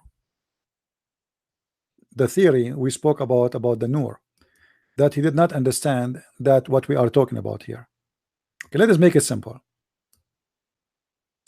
In this article, the Muslims, they try to explain to us science in the Quran. Quran science, sunlight versus moonlight. Okay. Here you will see scientific miracles in the Quran, revealing that it contains facts, etc., which is about science. So what the Muslim trying to say, that in the Quran we will find facts about science. And what is the story today? It is about the light of the sun and the light of the moon. Then they go here down and they find verses in the Quran. One is using the word to describe the light of the sun as siraj. Please, the person who asking the question, listen carefully.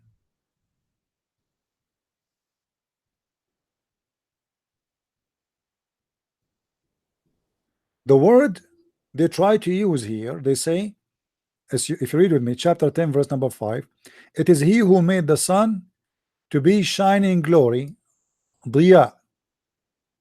So this is the word means shining glory, diya. And then the moon to be light, nur. So what is the word light? Nur.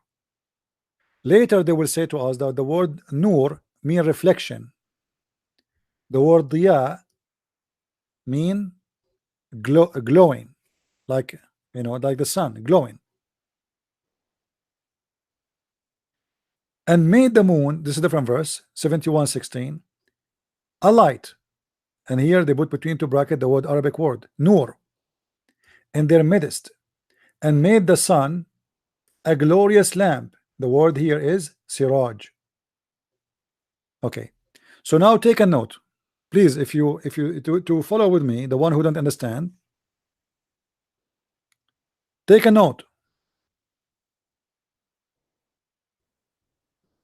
The word siraj is a lamp, glorious lamp. Who is the one saying that? The Muslims. The word nur is about the reflected light. Down there they will explain to us. Chapter Al-Furqan.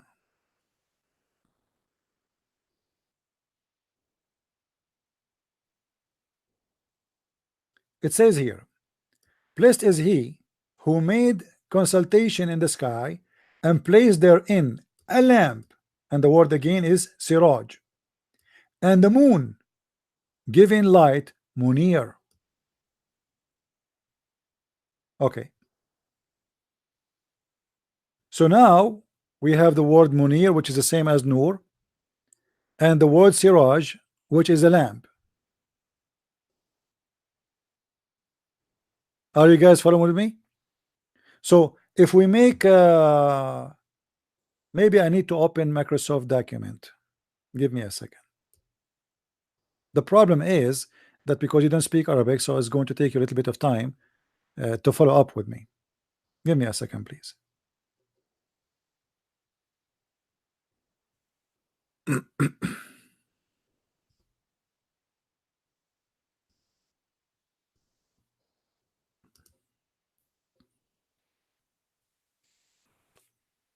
I will open Microsoft document and I will make a table.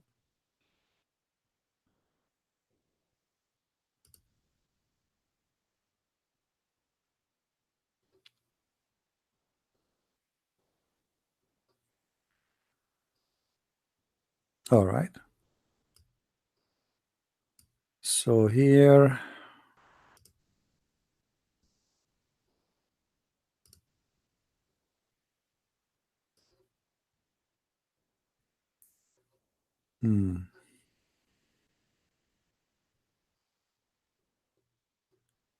let us draw a table.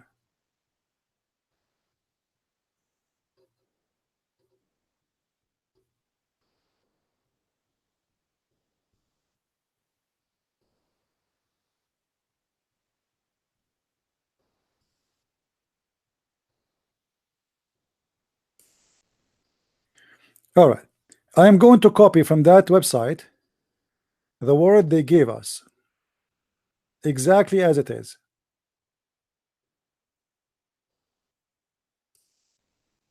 Glorious lamp is siraj.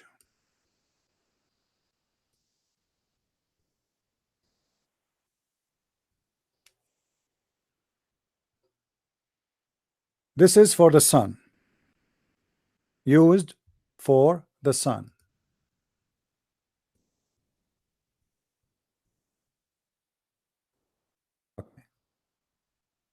The other one is munir, and that is used for the moon, and I'm copying it as it is. Moon giving light, it is munir. Are you the one who asked me the question? I hope you are listening. All right. If we go back to the Quran, we're speaking about Muhammad, and remember here the Muslim, they use this to prove what they call scientific fact, that the Quran described the sunlight as siraj and described the moon light as munir.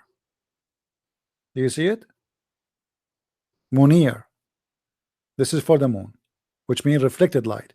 So they are trying to prove to you that the Quran presents science for how the Quran, why the Quran is using two different words, and they have, you know, different obviously meaning based on their interpretation.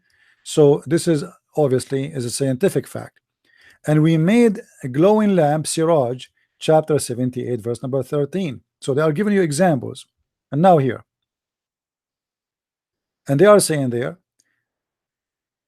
however, the Quran never use both terms, which mean two words for the same thing. Here we should ponder if both light were identical in nature, why were different Arabic terms used to describe each light source? Why? In addition, it is the only the sun and not the moon is described as siraj or lamp. All right, only the sun. So what the Muslim trying to make it clear for us, the word siraj is specifically is trying to tell us that the nature of the light of the moon, that it is a of the sun, it's a source of light. The word munir is about, it is a reflection of light.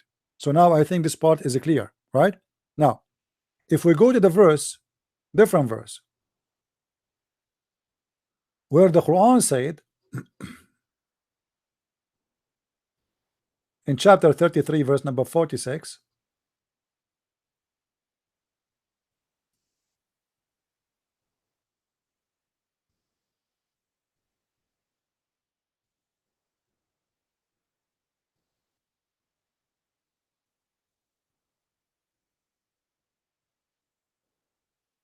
this is the Muslim translation, as a lamp spreading light. But in Arabic the story is different. In Arabic it says muniran, muniran. This is exactly the same word is used here. Do you see it? Exactly the same word in the verse which the Muslim they say moon giving light. If we type in the Quran the word munir. Hello. Assalamu alaikum. How are you? Wa alaikum. I'm fine. Go ahead. We hear you. Who is with me? I'm Alam Khan from Pakistan. Welcome, Mr. Alam. What do you want to say with us? What do you want to share with us? I love to hear you many times. I hear you many times, and I love you too much, my brother. Thank you, my You friend. open my eyes. You open my eyes, right? So you are a Muslim? I consider myself a Muslim, but I'm not sure that I can be a Muslim anymore. All right. Well, I'm happy to hear that. I was expecting a Muslim to call me to debate with me, but look like I have no luck. I can't debate with you. You have more knowledge than me, and I love to hear you many times, and I love to hear you forever. Well, my friend, I'm happy to hear that's you enjoy it. you're the person who opened my eyes. But I'm living in Pakistan. I cannot announce that I want to be a Christian, because you know very well about my country. Yeah, And the the what should I say about I lose my life. You know, I know, I understand. Yeah. I said something. Well, You know, I it understand, is my. and you know, I wish you the best, my friend. Just be sure that you Mm, know, people, they can take our life, but they cannot take our future with God. You know, what is yeah. the benefit of Right. somebody win the whole world and he lose himself? So you Mm, know, they are ignorant. They are, you know, the Bible says that mm, time will come, and people, they will think by killing you they are doing a favor to God. And this mm. is always from Satan, because you know, how you can do favor to God by killing someone? I mean, especially if he's just let us say somebody is So, wrong. Let us say somebody is wrong in his belief. Killing him can I will say not make a something? difference. Sure, go ahead. Can I say something? It is my request from your platform, from your channel, that a Muslim should listen you carefully and without any aggressiveness. They must listen you carefully and with open mind, right?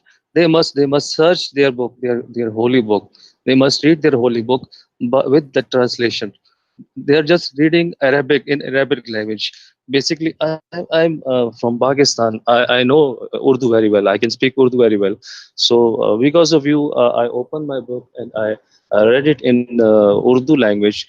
And because of you, thank you very much, my brother. You're welcome, You my opened friend. my eyes. You Welcome, my opened my friend. heart. You opened my mind. Right? And God bless you. God Thank you. bless you. Thank you. God bless. Thank you, and I wish you the best. Let What me should know I? if you have any What question to what help you with. I will be happy to what, answer you. what should I do for you, my dear? Don't do anything, my friend. I, Nothing. at least I can pray for you. I can pray for you. Well, I appreciate all the prayer of everybody. You know, there's many people, they pray against me, but I don't care for their prayers. For sure, I will like to hear, you know, or people to pray, and we pray for everybody. We pray. I will pray for you too. So thank you for I, calling. I'm so happy to hear you. I love to talk to you, and God bless you. And What about your I love you family, too. brother? What about your family? Is your family like Uh, still Muslims?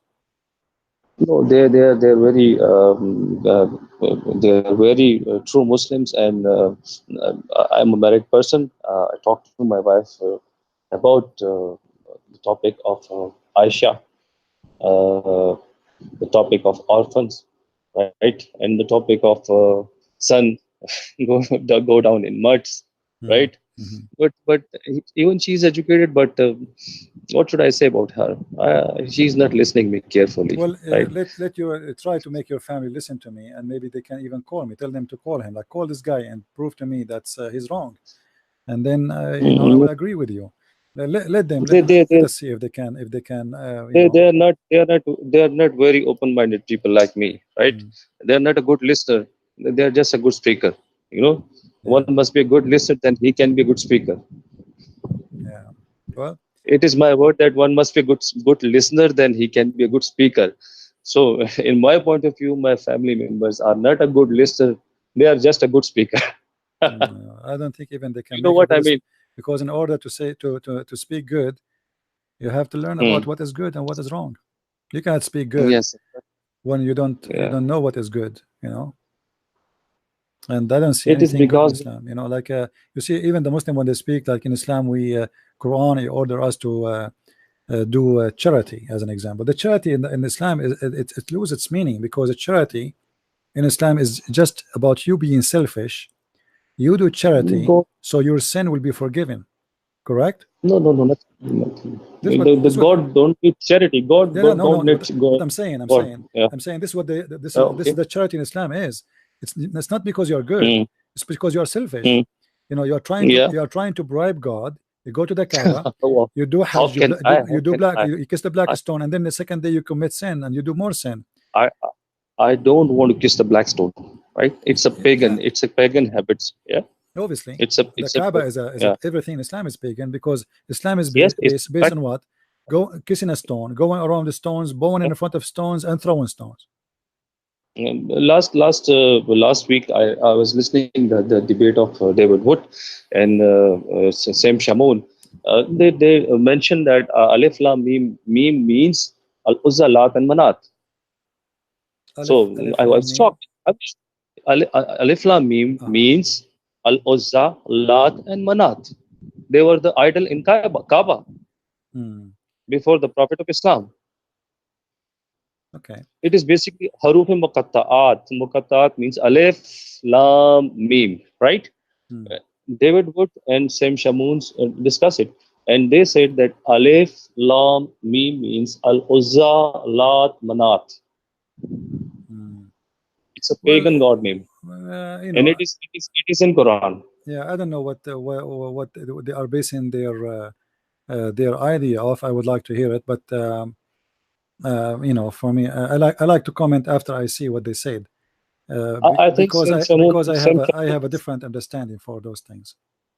I listened to the lecture of Sam Shamoon, and I think so. Sam Shamoon mentioned it that Alif Lam Mim means Al Uzza, Lat, and Manat. Well, Uh, it's possible. Everything is possible. You know, this religion, yeah, this religion but I'm is a bit confused. a case of delusion, and Yeah. everything is possible in that inside that box. After listening many scholar of from you people, Christian people, I'm getting confused about my religion, and I don't want to stay anymore as a Muslim. Well, obviously, Islam is Telling the truth. Islam is a stupid religion. You know, forget about who want to say to you, you know, I mean, you do not need to be a Christian. This is your choice. For me, Yeah, I would be happy to help you to accept the Messiah. But Islam is yeah. stupid to be. It's stupid to be a Muslim. This is how I see it. It's stupid. You know, Right. what kind of God? Like, let us say, bring me all great example about Muhammad, which is absolutely a fabrication. But however, how I can believe in God? He promised me women is for sex in heaven, and they are created just for sex.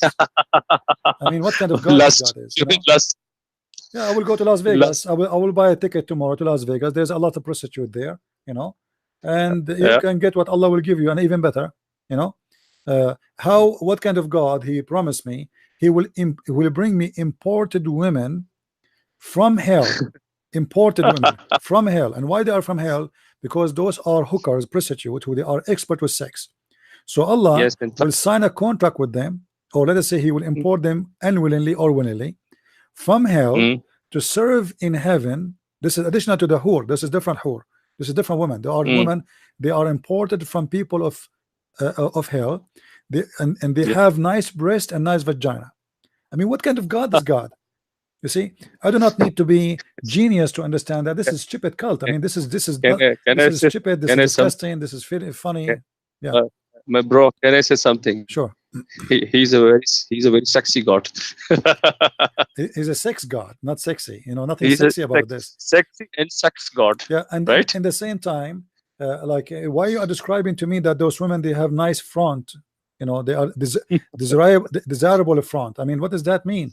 They have a That means that nice vagina and he's nice creating this is not God talking. Oh, and what about little boys will serve me for eternity? I mean, this is disgusting. I don't like it to do it now. Why I want to like it? yeah, Imagine I have a little boy working as a yeah. servant for me in my house. This is disgusting. Mm, You know, child abuse in earth, I know yeah. about it. It exists until now. Yes, it is exist. There's child Yes, molester, it there's is a existing. criminals, but child Why abuse can't even in you? heaven. God, God is going to create an erotic appeal, right? Allah is going to create an erotic appeal in the mind of people that I will provide you the lust in heaven, right? Yeah, and What kind of God he is? What kind God, of God he is? and he promised me that my penis will never go limp. I mean, what is that? I mean, what penis? What kind of God we are talking about? You know, this is a He will having a he this will is having a Viagra this is a for people. this is a talk show from Sex Company or Sex Corporation, or you know, sex toy. It look like we have a Muslim calling. Hold on. Hello. Hello. Yes. I just want to talk about your Bible. Your Bible contains a lot of I don't hear you. stuff. Can you speak louder, please? I apologize I for the don't. other speaker from Pakistan. You can call me later, please. Let us take this Muslim. What you are Do you saying? hear me? I hear you now. What you Do are? you? Yeah, speak louder, please. Okay. your book is full of violence and Okay. hate. You know, the Old Testament, it contains hate and violence.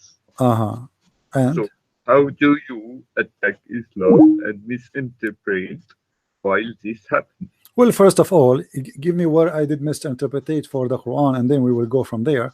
Secondly, my Bible, this is a clear evidence that this book is telling the truth, because you just said this book speak about violence, right?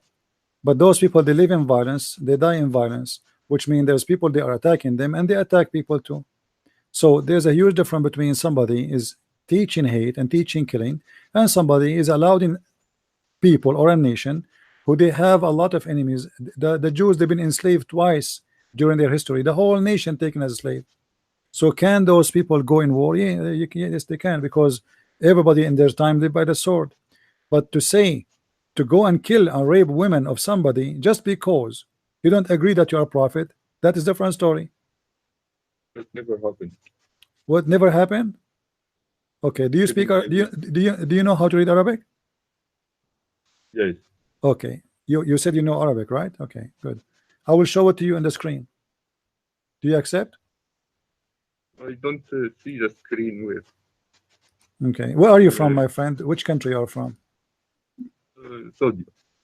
You are from Saudi Arabia? Speak to me in Saudi, please.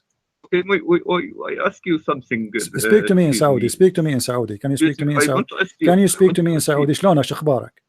We want you to ask you a simple question. You said you are from Saudi. Can you speak to me in one- Saudi language? Can you speak to me in Saudi? Can you speak to me in Saudi? I don't want to. I want to speak English so everyone. Could So you don't read. speak I Saudi. wanted- Why you are saying you speak Saudi? In one Samuel 15. You are not. You are not. Why you are lying? Why you said? Wait. I don't like liars. Why you said you speak Saudi? You In are your Saudi. Bible. Why you said in you your are Saudi? Why you in said you your are Saudi Bible when it you are says not? Kill women and children Yeah, those in people. the Bible. No problem. You keep ignoring this. Okay, hold on. So are you? I'm willing to hear you. I want you to say whoever teach such a thing is Satan. Are you willing to say that? Whoever teaches this, of course. You. Of course. You, Okay. What if I show you that from the Quran? What if I show you before I answer you about the Bible? Okay. 1 Samuel 15 You said anyone who teach that is a Satan, correct? Do you agree? Anyone teach to kill the children and women is Satan, yes or no? Of course, who kills them innocently, who did nothing wrong, is bad. All right, that's wonderful. So why the Quran said that Allah, he taught a prophet, his name is Al-Khadr, to kill him, chapter 18 verse number 74? He didn't teach him to. He said no, it says that this is a slave of Allah. His name is Al-Khadr. He's a prophet of Islam. Allah, he taught him wisdom, and he is the one who taught him to kill this child, because he predict that when he grow he will be an infidel. But he was a child. No, for specific wisdom, this was an idea that God was willing to show for a specific wisdom. You need but so to you can kill tafsir. children then, but you can't kill children. No, it doesn't kill. There's no verse. It says that in front of you, 1874. There is no verse in the Quran directly. I just said no. It says Allah, he sent Musa to learn from this prophet. The prophet Musa himself is learning from him, and Musa was upset. No, he told him Musa. He said to him, "Why you killed the child? He's innocent. Why you killed an innocent child?" Let's give each others a chance to reply to each others. Okay. I'll start talking. Okay. This was for a specific wisdom to show that the wisdom that Allah may take a soul of a child. But there is no verse directly in the Quran says kill women and children like in the Old Testament, where in 1 Samuel 15 says kill women, children, ox, infant, sheep, and ass and donkeys. Okay. This is a very hold on. If we go there, you will see that those people, they did the same to them. So the people of Musa believe an eye for an eye. You killed us, we kill you. As simple as that. So those people, Yes, they are but this is practicing. not just And a your defense. prophet, hold on, When hold you on, kill hold on, women, hold on, hold on, hold on. Your prophet, he accept the same idea, and he teach the same thing, that the one who kill a woman kill his women. Is that true? what? The prophet of Islam, because he is a crazy guy, he teach his followers that if you kill my women, I kill your women. Is that correct? But if you show me if you think Okay, it's chapter 2, something. verse 178. Read it for me. Okay, I'll Chapter 2. 1 second. So I search Mhm. chapter 2, Verse what? 178. 1 second.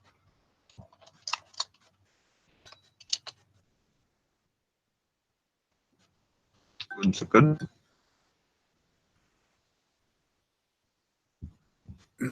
Take your time.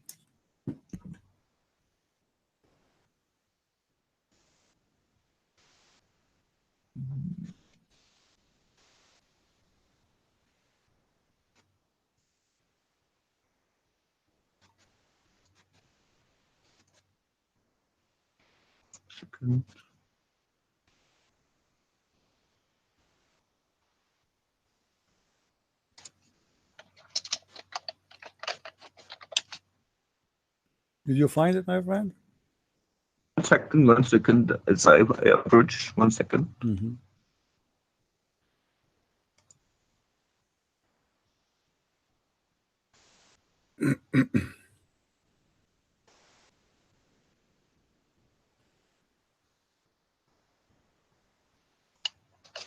The internet is slow. 1 second.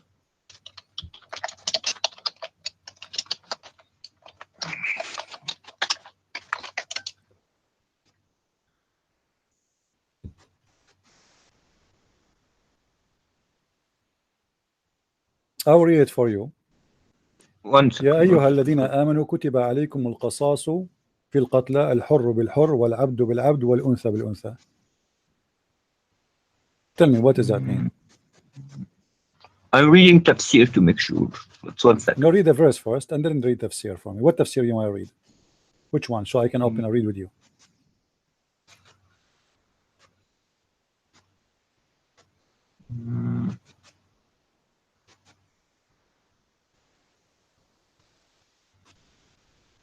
What's happening? Why is Okay, taking so long? this stuff is available also in eye on eye, tooth for tooth. This Mhm. is a specific situation So now you have no problem with killing women. no. So now you it have have no a problem. We have a So problem. now you have no There is problem a with killing women. hadith. Okay, hold on, hold on, hold on, hold This on, hold on. was How this- you kill a woman for a woman? How you kill a woman for a woman? Tell me. this was for a A specific man, case. what specific? Each time I say show something to you, you say it's specific. The Quran is specific, specific. Sure, specific. For a specific case, somebody kill a woman. How I can kill his woman? This was for a specific You are the one case. who called me. You are the one who called me. Said how the Bible says you can kill their children, kill their women, etc. Right now, you are saying to me this is a specific case. Well, that is a specific case too. This was Now listen to me. Answer. How I can kill your woman? You killed my wife. What is the logic that this I was should kill your for wife? Explain to me. the war. What This is the war. logic? What is the logic? You kill my You read- wife if I kill your wife. You read a hadith where Muhammad peace upon him said, "Do not kill a woman or a child or burn a tree." You didn't read that or not? Should Or I you show did- you a hadith says you can kill them? If I show you a hadith, you can kill them. What you would do? Show what is authentic. Okay, I will show you authentic, but let us answer So- this one first. How you can so- kill a woman? I killed your wife. What is the reason for you to kill my wife? What is the To be logic honest, of that? I didn't read tafsir, but I think I'm reading tafsir right now. Doesn't matter what you are reading. Tell me, give me the answer. What the tafsir says to you? A man he It killed says your, a here. man It he killed says your here. wife. من عفى فمن عفى له من أخيه شيئا فاتباعه بالمعروف. If you mercy, it's better. It's better not to do so. This was What does that mean? not What does that really- mean? What does that mean? What does it have to do with my topic? If I kill your wife, what is the logic to kill my wife? You can ask this. Shouldn't you? You can ask. You Ask- can ask the same logic in the Old Testament too. So Well, this you is attack. no, you them. see that there is two nations fighting. Here, two Muslims. This is stupid. This- Two nations fighting. Those nations was they an killed. Those nations they killed their women. They killed their children. They killed their animals. this nation been allowed In general to case, attack? Listen, let me answer you. in general, No, in listen, general case, let me answer you. You see how stupid the Quran is. In that, the one about the Jews, other nation is attacking them, and they did that to them. In return of what they did, do the same to them. Now here we have two Muslims. One man, he killed a wife of somebody. How you say to him, to the other guy, kill his wife? no, this is not what it means. It Okay, means, explain to me. Here we go. You have the interpretation, you right? know, you read, You you said, read. you God said, does, God, my God, friend, God does. you said you have the interpretation. What interpretation you are reading from? I will open. I will read with you. Right now, Okay, right here. I'm reading What now. interpretation? What interpretation? I trying will to open read. it. What But you? in general cases, No, this don't tell was me. not Don't skip. You see, I don't like Muslims jumping over the hole. We have a hole. We have to close it. Okay. Now, what interpretation you are reading? Because I want to read with you. Why you don't want to name it? Why you don't want to give me the name of the interpretation you are reading? Kathir. Ibn Kathir. Okay, let us go to Ibn Kathir. Thank you very much. Guys, Ibn Kathir, did you hear it? He said we will go to Ibn Kathir. Here you go. This is Ibn Kathir. Okay. Yes.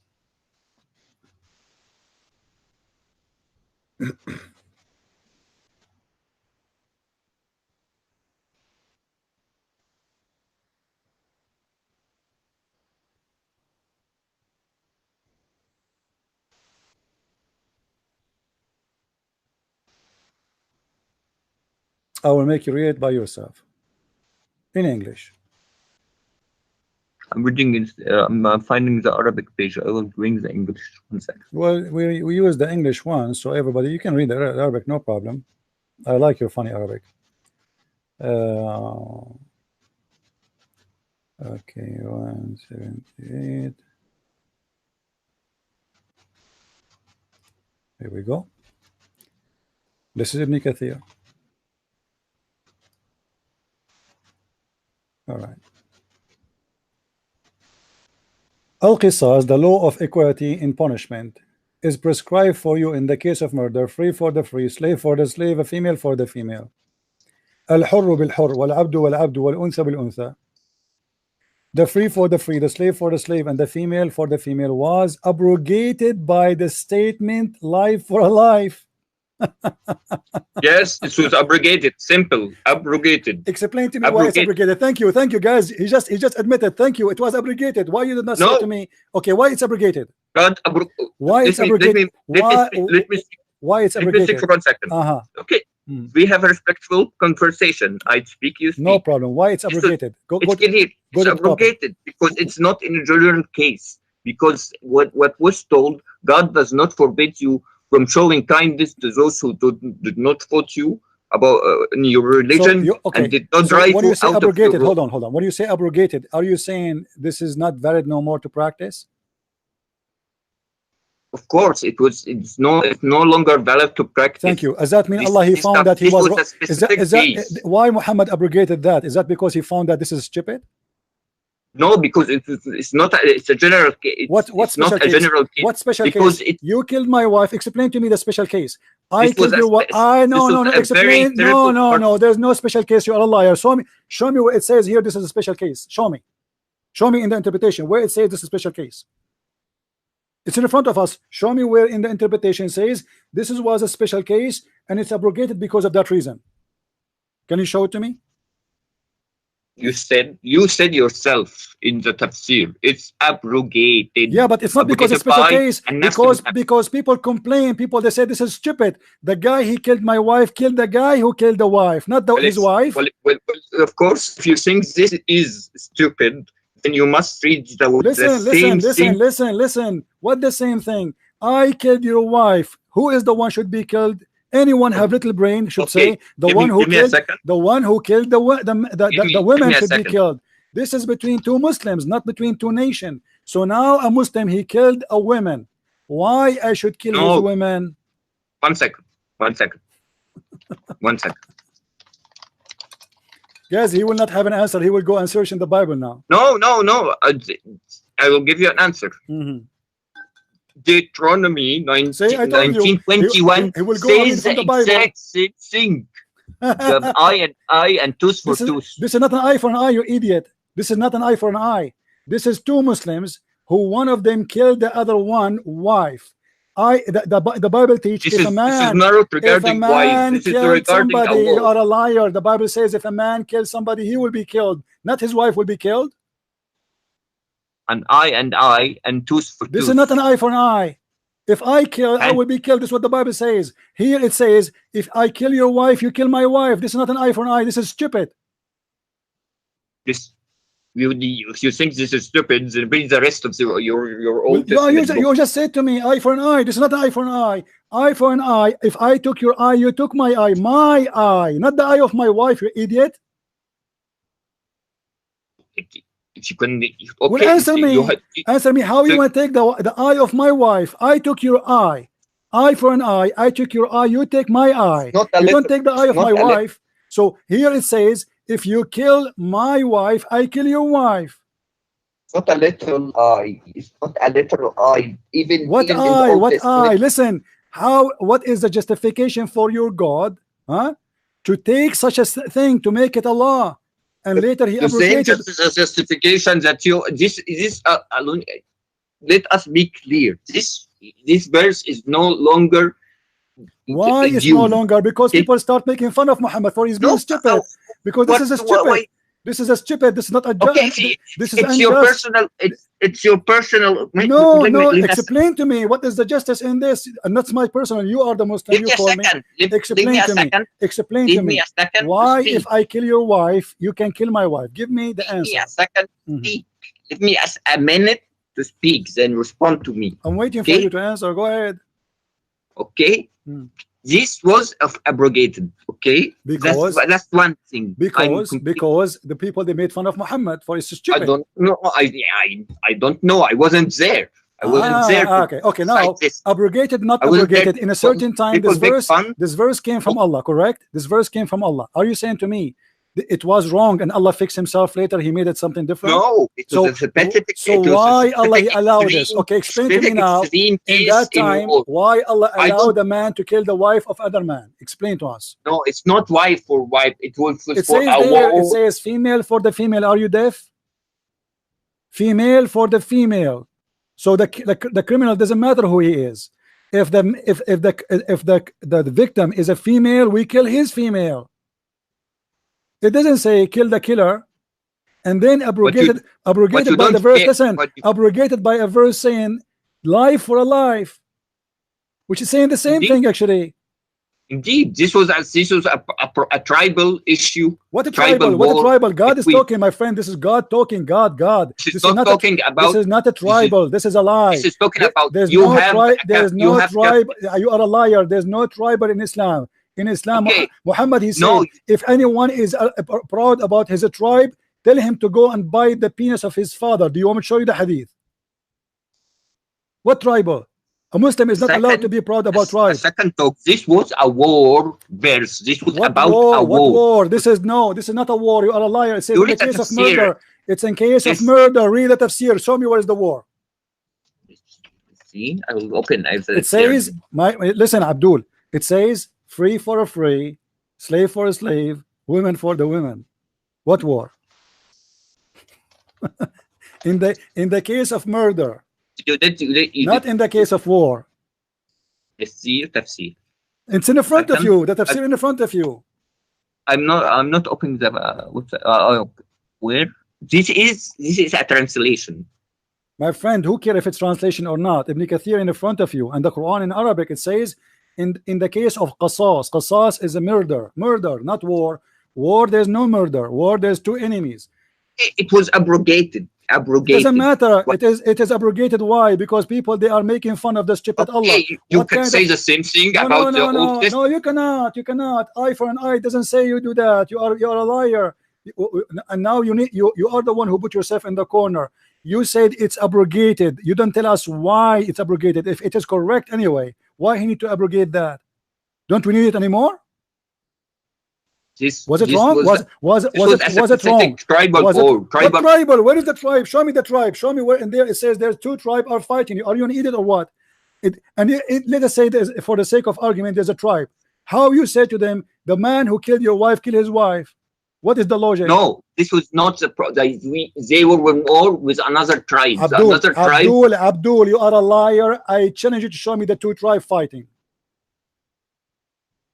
Okay, I'm trying to find the website again for the tafsir because my internet is. What do you mean you cannot slow. find it again? You know, in here in the front of us we have Ibn Kathir. You have at a specific cropped down place. Abdul, it doesn't matter what is the specific. A female for the female. Allah is teaching justice now. Who care about why? It's a case of murder. So now it's clear it's a murder. It's not. It is unjustified killing. This is what murder mean. So tribal, not a tribal, shish kebab, falafel. Who care? What kind of God he says such a thing? But because Muhammad is a liar, he is a thief. He stole the law of Moses. He thought that Moses, by saying eye for an eye, I can do that. But then when he practiced this, the Jews, they start making fun of him. They said, this is not an eye for an eye. Are you crazy? Okay, one second. You saying a God would never order such thing, right? Abdul, in front of you. It's in front of you. Don't play games. Answer me. Okay, I'm just wondering. You quote for me 2 verses already. You quote for me 2 verses from the Bible already, and I answered you, and you are a liar again. Okay, regarding this, answer. You are the one who opened the topic. Why you are jumping? Why you don't answer first about this one, and then you can read for me from the Bible? I answered you about the Bible. This is not an eye for an eye. This is an eye for my wife eye. Okay. Oh, this was a case of what case? Show me. Where is the case? What case? Show me the case. Show me the case. The case you are talking about. Can I see it, please? How you get the word? I'm trying to open the website because I read case it in Bekasi. Where you get the word case from? You said it's abrogated. My friend, abrogated because people they made love of Muhammad. What kind of God he abrogated? Well, who said that they made love of God? Who said they made fun of him? So it will abrogate. What kind of God he abrogate his law in less than a week? You can ask the same question. You say what that kind the of Old God? Testament What kind was of abrogated. God? What kind of God he abrogate his law in a week? Same prophet, same time, same week. 1 week after a week, I say, oh no, this was stupid. You know what? Allah he abrogate this verse. Oh, this tell me how that happened, my friend. For a specific case, because this was a tribal case. Abdul, this was a tribal case. To show Abdul, I don't care. It's tribal case or not. Where is justice? This is God making justice now. One second. Let us say, for the sake of argument, two tribe, Mr. 2 second, 2 tribe are fighting. All right, and now one of them he did a murder against someone else. What kind of God he said to him? He killed your wife, kill his wife. This was okay. When you will give me a chance to talk, or you will always interrupt. I'm giving you a chance. Don't without interrupting me. Let me talk. Okay. Okay. This goes for I'm not exactly sure why it was abrogated because I can't get access to the full tafsir. Okay, the tafsir in front of you. Look what it says. Look what it says. Let me get you busted. Let me get you busted. Two group of people they are fighting, and when they fight, they say if they kill the look what it says. Let us laugh together. First, a group of Muslims they say if they kill a slave from us, we will kill a free man of them. So Allah he wanted to correct them. If they kill a woman of us, we will kill a man of them, which means the killer. Allah corrected them and he said, no, you don't do that. Al-hurru bil-hurru wal-abdu bil-abdu wal-untha bil-untha. So Allah he is correcting the Arab. He said, no, don't do that. If he killed a slave of you, you don't kill his slave. You don't kill him, you kill his slave. If he kill a woman of you, you don't kill him, you kill his woman. Read it in front of you. This is the tafsir. I'm reading. 1 second. Do you see it? They used to kill. Okay, it's very clear. They used to kill the women by the man, which means if a man he killed a woman, they don't accept to kill a woman, they accept to kill a man. 1 second. Allah he said, no, don't do that. 1 minute. Do we both agree that this was abrogated? Abdul, I agree. All the Quran is abrogated. Okay. Find me one thing in the Quran is not abrogated by you. Find me one thing. There's a lot of verses. Everything. No, all the Quran is abrogated. I can show you, and you will tell me right one. I want to continue my now, my friend. Don't worry about abrogated. That will not change anything. What kind of God he make a stupid law? This is the question. Okay, 1 second. The wisdom between abrogation to cancel an already popular law in society, to change it, to change it to show that you do not show me where need it says to kill that. one Show for me one. where it says that. You are being a stupid liar. In front of you it says that they used to say, if he killed a slave of us, we will kill a man of them, a free man. If they kill a woman of us, we will kill a man, a free man of them. Allah, he said, don't do that no more. Free for the free, slave for the slave, Of course, women he for the says women. don't do that no more. Yes, He's shown them and he what told was them what to in do, Jahiliyyah. and he told them what to do. He told them what to do, and what to do is supposed he's correcting them, but they were doing the correct thing. They are killing the killer. The man, if he kill a slave, they want to kill the man who killed the slave, not a slave. If a man he killed a woman, they want to kill the man who killed the women, not his women. Allah said to them, no, don't do Okay, that. this was abrogated. This was abrogated because but Abdul, listen, Allah is teaching them wrong. Allah is saying to them, don't no, kill the not, killer. Read that's it not the idea. it's in the front of you. What's wrong with you? It's in the front of your eyes in Arabic in the screen. One second. It's in the front of Okay, your eyes in the screen. What's wrong with you? You claim you speak Arabic, right? Sumerian boy, read with me. حتى قتلوا العبيد والنساء فلم يأخذ بعضهم من بعض حتى أسلموا فكان أحد الحيين يتطاوع على الآخر في العدة والأموال فحلفوا أن لا يرضوا حتى يقتلوا بالعبد منا حرا منهم وبالمرأة منا الرجل منهم فنزلت فيهم الحر بالحر والعبد بالعبد والأنثى بالأنثى. Do you know Arabic or you don't? You will give me a minute to read without interruption, without any nervousness. 1 second. 1 second.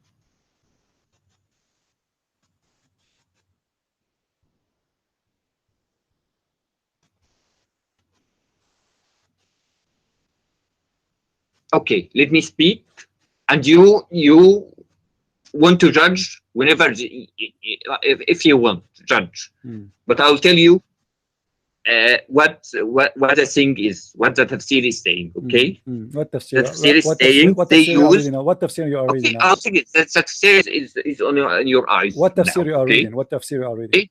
The tafsir we're reading in front of you. Okay. All right. Okay, let me speak without any interruption. No we problem. can then, after this, get to another. I can ask my question. You ask me. You responded to me with the Quran. Give me a chance to respond to you. All right. Okay. With the Bible after it, I have a question. I get a question too. Okay. I get a question. Okay. Okay. Okay. You judge wherever you want. I can say a lot of opinions about your Bible, and assets can take verses and poke fun at them and say what's the point of Don't waste my time. Go to the topic. Okay, go to the topic. Okay. Read. What? Okay, read. Okay. Okay.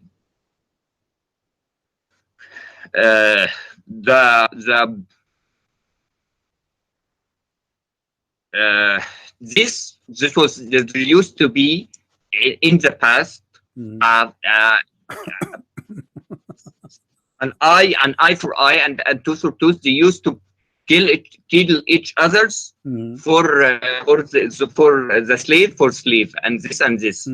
But now Allah wanted to show that this has to be changed. Where he showed that? This was with the verse when it was abrogated. The abrogation. Okay. That's the whole point. I don't care about the abrogation now. Tell me why you Allah allowed. Why you are being a funny guy. We are talking about the verse, not the abrogation. Finish the verse first. Why Allah he said, in the case of murder, free for the free, slave for the slave, women for the women. This is our question, not the abrogation. The abrogation you can tell me later. Why Allah is allowing and teaching them that this is what you should do. This is the question. You are jumping to the abrogation because you are ashamed of the verse, and obviously the abrogation happened for a reason, because this is wrong. Otherwise, why Allah he changed his mind? Because he found Muhammad. You can ask yourself that question I answered you. Don't play games. Why Allah he say, if you take the eye of my wife, you can take the eye of his wife. Why he said that? What about taking the eye of the guy who took the eye? This is what an eye for an eye for. If you take my eye, I take your eye. Not I take your eye of your wife. Okay, let me read. let me read, because you always rush me. Okay. It says إذا كان عمدا الحر بالحر ذلك حين من العرب اقتتلوا من الجاهلية قبل الإسلام بقليل فكان بينهم قتل وجراحات حتى قتلوا العبيد والنساء فلم يأخذ من بعضهم حتى فكان أحد يقول أدرى خلقوا الله حتى. This verse, according to this tafsir, because I have never read this tafsir, I will be honest with you. Like when I ask a Trinitarian Christian about a verse in his Bible and he cannot answer, I'm not a very knowledgeable person regarding this case. But it says here, this was not meant to be from. It's speaking about what used to be done in the past and in the days of Jahiliyyah. That's what the tafsir says. I'm not a very of Jahiliyyah. Let me translate. What's wrong with you? In the Jahiliyyah, they used to say, if he killed a slave of us, we want to kill a free man of them. Is that correct? Yes, this was this according to tafsir. But the killer is talking about the Jahiliyyah, not what Quran. If they kill a woman of us, we will kill a man of them. Okay, you agree? Yes, this was about the time of Jahiliyyah. So how Allah is correcting them? You get yourself busted. You are saying Allah correcting them by saying, if they kill a woman of yours, you kill a woman of them? No, so this is what it says. Listen, read with me carefully. It says, if they kill a slave of us, we will not accept to kill except a free man of them. And if they kill a woman of us, we will kill a man of them. So the man, he is the one obviously who killed, not a woman. The woman is the victim. So the Quran is correcting them, saying to them, no. If a slave was killed, you kill a slave of them. You don't kill a free man. If a woman killed, you don't kill a woman. You don't kill the man. You kill the women. A woman of that guy. What's wrong with this guy? I'm not sure you're reading it correctly. Okay, let's my friend, find. It's in the front of you. It's in the front of you. Don't tell me I'm lying. It's in the front of your eyes. Okay. And this is Tafsir al-Quran al-Azim. Okay. Who is the one? This is Ibn Kathir. This is the same interpretation you choose. You are the one who asked me to read from here. It's not my choice. Okay, this was I understood from it. No, this is so what now, I understood. So now we get a conclusion that your God is a stupid God. He said, in the case, look at this. A man, he killed a woman. Why you want to kill his women? In case, one second. In case of stupidity, it's something. May I pass this? You want to change the topic, and you will go talk about the Bible, I don't want to change the topic. If it's a stupid God, answer me. You are the one who said to me, "Let us read the tafsir," right? And now we have the tafsir. I said to you, which one? You said Ibn Kathir. You choose Ibn Kathir. Ibn Kathir get Allah busted. He said those Arab, they used to do it right. They used to kill the criminal. If a man he killed a woman, they say we will kill the man, not a woman. If a man he kill our slave, we will kill the man who kill our slave, not his slave. Allah, he said to them, no, you don't do that. If he kill your slave, you kill his slave. If he kill your woman, you kill his woman. What kind of God is God is teaching them wrong? Okay, 1 second, and I've told you that in general we are. I'm not sure which tafsir is. What do you mean? What's wrong with you? What's wrong with you? You are the one who said to me Ibn Kathir. Guys, everybody who is listening, did he say to me? I said to him, which tafsir you want to read? He said Ibn Kathir.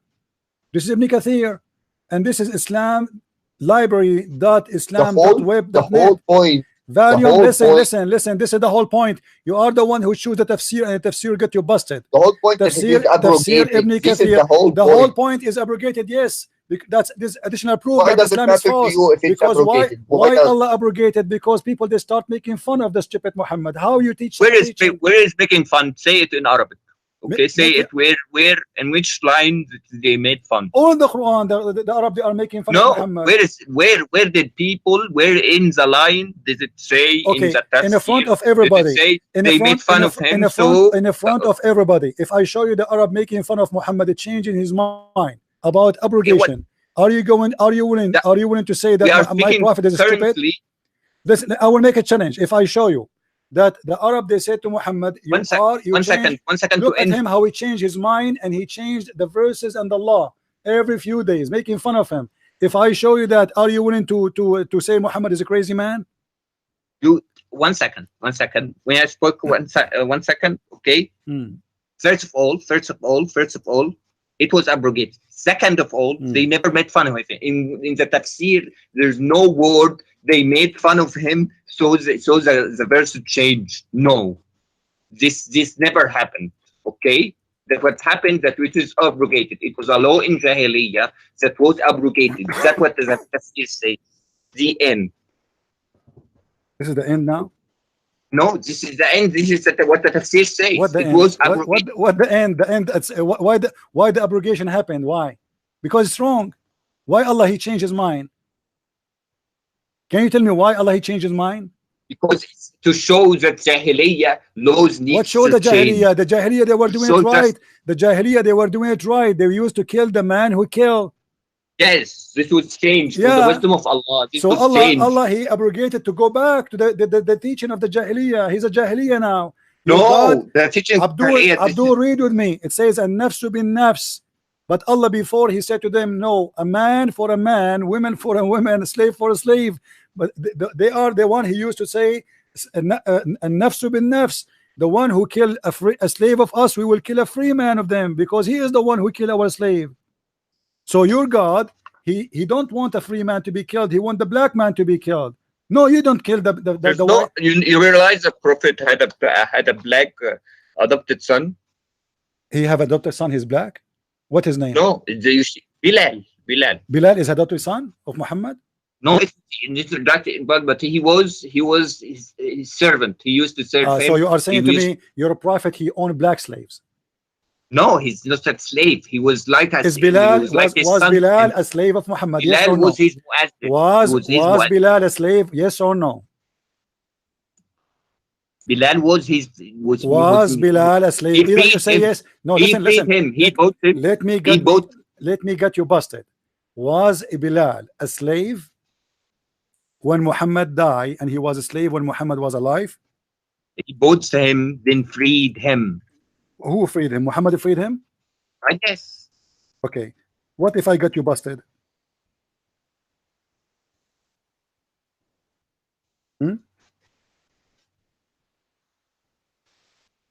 Are you there?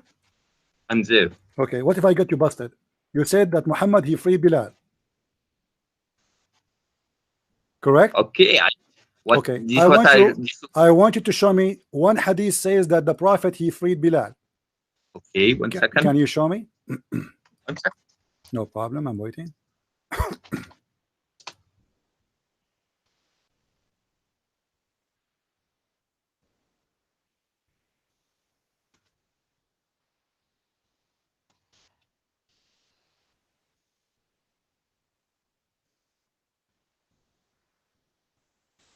Prophet Google, or searching Google.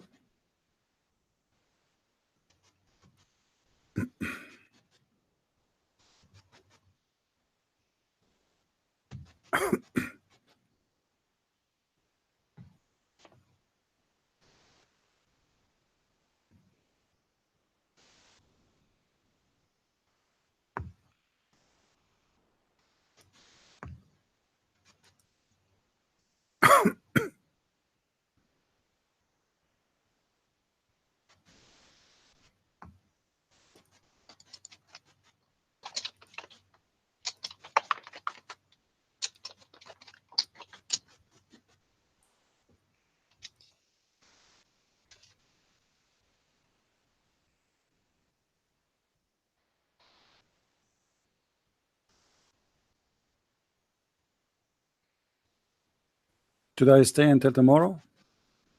I'm here. 1 second. First of all, who is the one who bought Bilal? Do you know? Muhammad? The Prophet bought Bilal. The Prophet he bought Bilal, right? Okay. Okay. So in Islam, if somebody he bought a person, he is the only one he can free him. Is that correct? I don't hear you. Okay, say again. Huh? What? What?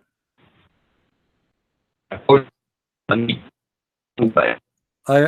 don't hear you, my friend. Your voice is cutting. If you have many applications running, try to close some of them.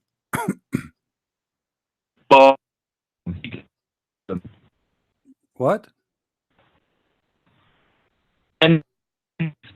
Guys, do you hear him? Anybody hear him?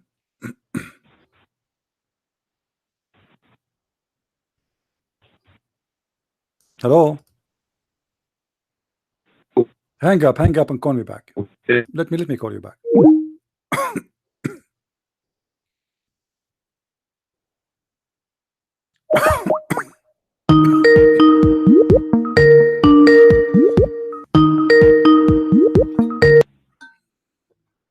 Hello? Hello? Hello? Maybe I'm calling the wrong person. This is not the same guy who called me. Hello? Hello? You hear me? Yeah. And by the way, why you have a naked picture of you in the screen? Why is that? I practice gym. What do you care? What? You practice what? Gym. You put your, this is a gym. This is ugly. I mean, why you are a decent Muslim person defending Allah and you are speaking to people showing your breast? This is not our, okay? This is what? Regard. This is not aura. This is not aura. Should I show you that aura in Islam is to show that your knee and up? This is not aura. So you are allowed to show the Muslim women, you talk to them and you are showing your breast like this? I'm not. Anyway, this is your business. Let us go. Now you said that Bilal was freed by Muhammad, correct? I was saying that he could have bought his freedom. No, listen, don't lie. You said that Muhammad, he freed him. Tell me how he freed him. You are a liar. And I will get you busted in a second. He could buy his freedom if he wanted to. Show me the reference. Show me the reference. Show me the reference. You are the one who mentioned Bilal, not me. Remember, I'm not the one who mentioned Bilal. Okay, we can bring. He could have bought his freedom. Show me where he bought his freedom. Show me where. I was incorrect. You know what? If you show me where Muhammad he bought the freedom of Bilal, I'm going to hang up. I will close my show right now. I will apologize from you because I have different story. One of you is a liar, either you or Muhammad. Okay, one second. Okay, I was mistaken. It was Zaid ibn Harisa. That's the one who's. But you are the one who mentioned to me Bilal. Let us focus on Bilal. Mistaken. No problem. Who is Zaid ibn Haritha? Who's Zaid ibn? This is the adopted son where Muhammad he was sleeping with his wife. Correct? No, he wasn't sleeping with my his friend. Wife. He was sleeping with his wife, and we will talk about it. But let's finish with Bilal. Let us finish with Bilal. Bilal, the poor Bilal, Muhammad he died, and he was still as a slave of Muhammad, cleaning the poo and the dishes of Muhammad. And this is Sahih al-Bukhari in front of me, and it's a Sahih hadith.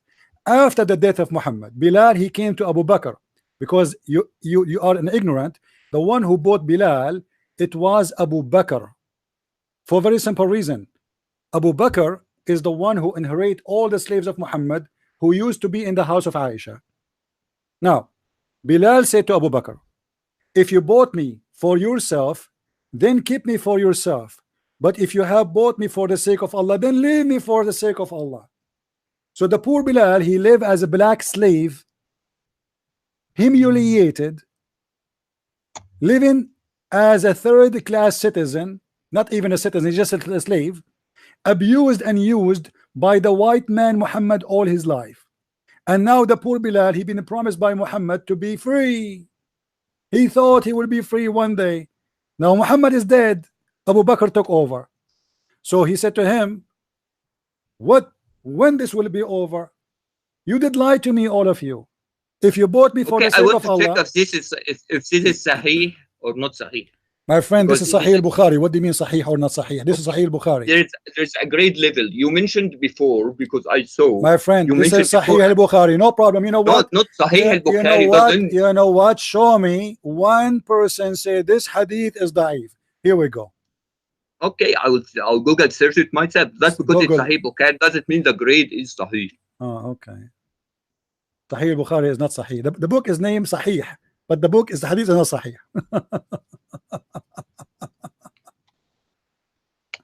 That's a good one. You can show me the part in Arabic, please. 1 second, because I know you cannot search for it, you know. All right, here we go. قال لأبي بكر إن كنت إنما اشتريتني لنفسك فامسكني وإن كنت إنما اشتريتني لله فدعني وعمل الله. Read it. What kind of, why you are lying? Says the prophet, he frees Bilal. I want to fix the why grade. You are lying? Why you are lying? Before, why you are 1 lying? second. Why, 1 second. Before why you mention, I saw a video why you of mention Bilal, saying that the prophet he free Bilal, and now we have a problem. This is Zayd ibn Harith. Now I am going because to ask you the question. No problem. But you are. This is your mistake, not my problem. Now, why your prophet did not free Bilal? This is the question now. You can ask the same question. Why did you're a prophet? You Muslim like why did us. Jesus not abolish slavery? You need to ask this question to yourself. Jesus, he said, give what to Caesar and what to God, which means. But he said, but he allowed slaves. No, he did not allow. This you know, slavery in the Bible. That's you hire yourself to work for somebody for 7 years. Really? Now answer me. Why? And you're allowed to beat the slave, okay. right? Are you allowed to rape a slave in Islam? Are you allowed to rape a slave in Islam? Yes. Are you allowed to rape a slave? Are you allowed to slave? No, we don't have a slave. We don't have a slave in Christianity. The Jews, the Jews, the law of the Jews is more than 2,000 years before Muhammad. Okay, Muhammad, you're saying. Muhammad came 600 years after Jesus, where people they are going forward, and people they used to be savage, and God is fixing them, is teaching them to be better and better and better, and suddenly we came back to go to the cave time before the Jewish you're saying you are the one saying to me that Bilal was freed by your prophet, but in fact he was not. How many slaves was in the house of your prophet? How many slaves? He freed Abdul, how many slaves was in the house of Jesus, and how many slaves was in the house of Muhammad? You can ask yourself that question. Answer the question. I will answer you. There's 0 slaves in the house of Jesus. How many slaves? How many black slaves in the house of Muhammad? Seriously? How many African slaves? I want an answer. How many African, specifically African? How many African slaves in the house of Muhammad? There's no slaves in the house of Christian people. Really? Yes. Really? Anyone who follow Jesus? By the same time, our prophet. Listen. You did lie to us. Say that Muhammad he freed Bilal, and he adopted him as a son. This is the second lie. So Bilal, we found that Bilal, the poor guy, he never been freed, and he is begging Abu Bakr for his freedom. And Muhammad used him. I need to check this is Sahih or not. Why Bilal? Can you copy paste the link, please? Bilal promised. Listen. Bilal promised by Muhammad he will go to heaven. Isn't it fair to promise him to go to heaven, but yet you will not let him go free? Can you copy paste the link for hadith in the my friend, go to Google, search hadith number Bukhari 3755. What's wrong with you? 17 what number again? Sahih al-Bukhari 3755.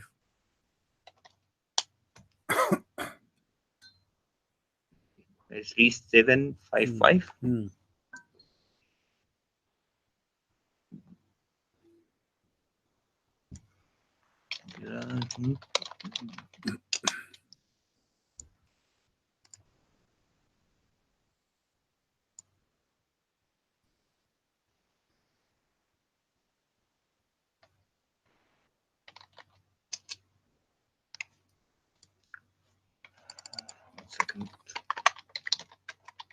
You can't link me in the chat window. What? Because I can't. 1 second. I will go to sunnah.com. 1 second. Before I continue talking to you, I want you to go and change the stupid picture you have in your. I don't want to look at this. Change the picture and call me back, please. I don't want to see a naked man. I'm not going to talk to a gay speaking to me wearing no clothes. I mean, I cannot even believe it. Even you are calling me with such a picture. Change your clothes. Put a shirt on you. This hadith, I'll change the picture. Yeah, this hadith is sahih. I'll check. Yeah, I'll check. Okay, go change this picture and call me back. I'll check. Bilal said to Abu Bakr. Uh-huh. Okay, 1 second. Okay, one Uh-huh. second. 1 second. Okay. I mean, you are the perfect man to do da'wah to Islam. I'm not a By the way, perfect man. you I'm have not a perfect man. you have I'm just a researcher. you have a big muscles, by the way. I'm sure the women in the chat, they are going crazy now. Better than you. Do Okay. you speak to Muslima with no clothes like this? Is that what you do in Skype? You live in Saudi Arabia, right? This is why you do. This is why No, you're I doing don't this. do that. I don't do that. All those who live in Saudi Arabia, they do this because This is my profile they picture. are your prophet. You do that. Do you want to show you the hadith? Your prophet doing that? What's wrong with that now? Do you want me to show your prophet? Do you want me to show you your prophet kissing a man naked like you in his belly? Why don't you complete? Do you want me to show you? Do you want me to show you your prophet? Why do you keep skipping the subject? I'm not skipping. I'm waiting for you to find me the hadith is weak. I showed you the hadith. I'm waiting for you. But do you want me to find you your prophet doing exactly the same, kissing a man under his belly, and he was wearing no t-shirt? You are changing constantly. I'm not changing. You are the one who's changing. You are the one who mentioned Bilal, not me. We never spoke about Bilal. I'm waiting for you to find me that this hadith is weak. Here we go. What happened? You are constantly changing the subject. Constantly. Well, I'm waiting. Why you are? Where is the hadith? The weak hadith. This is Sahih al-Bukhari, strong hadith. Strong hadith. Yes. I don't see the grading. I don't see the grading of the hadith. Show me where it says the Sahih al-Bukhari. Show me where it says weak. Then what's wrong with you? Because I can't find the grading. The grading is not written. This is what happened, my friend. You cannot find one hadith saying it is weak. You cannot find one page. I can't find where it says. You cannot find. You cannot. Just go. Just get go. Go change your shirt, you idiot liar, stupid, shameful person. Do you know that the Prophet, he freed Bilal and he took him like a son? Really? He did?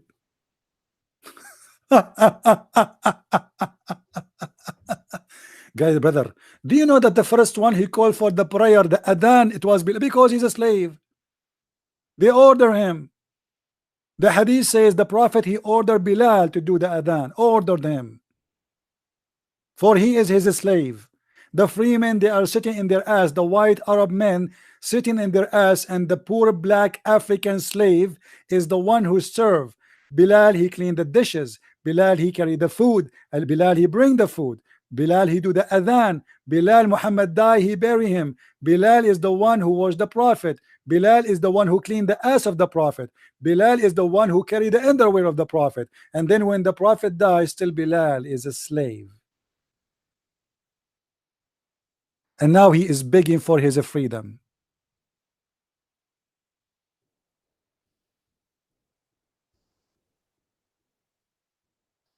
You want to debate with me? You have no idea. And this guy is having himself naked in the front of me. And here we go. The Prophet kissing a man in his belly. The same as this guy. The guy is wearing no t-shirt. He's naked.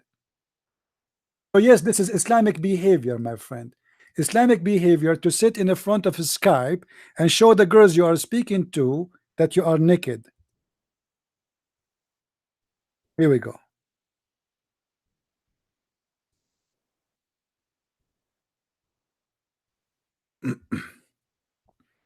Do you see it? The Prophet is kissing a man who is naked under his belly. Look what the Muslims they try to make it look nicer in the translation. They say, and he began to kiss him in his side. What side? The word there is kashhahu. This is side. This is his belly. Sahih chain. Oh Prophet, you are wearing a shirt, but I am not. What a gay. It's a gay. A prophet who is a gay kissing a gay. The caller is wearing no shirt, so he present the guy who the prophet was kissing him. The prophet, he came and he start hugging him and entering a stick and touching his ribs. And then the guy, he said to him, let me take retaliation. He said, take retaliation, which means do the same to me as I did to you. He said, you are not wearing a shirt, but I am not. You are wearing a shirt, but I am not. The prophet then raised his shirt like, what the heck? And the man embraced him. Unbelievable. and began to kiss his side down of his belly. And he said, oh yeah, this is what I want. Exactly what I want. MashaAllah. Don't stop. Please don't stop.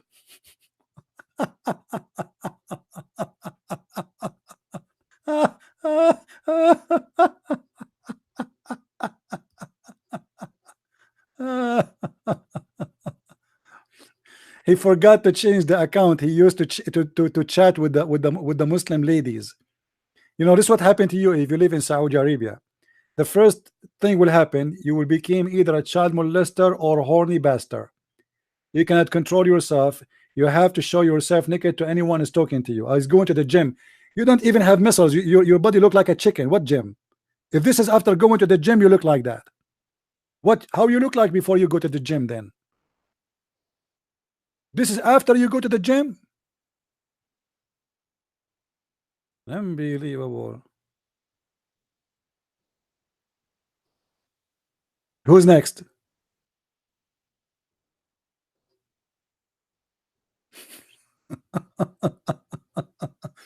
You know, I was looking like first time when he called me, I did not notice really, but now I called like, what, this picture in front of me? Who's this guy? Maybe I called the wrong guy or something, but this guy's naked. You are calling me to debate me about Islam and religion, and you have naked picture of you in the camera.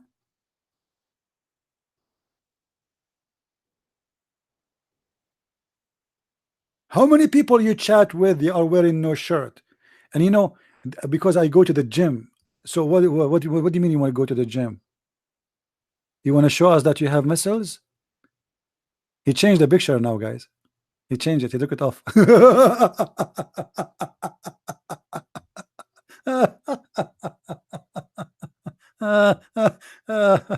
Oh boy. What a good Muslim. I know I could not really take it. I mean, looking at this naked man in front of me, yuck. Unbelievable. Disgusting.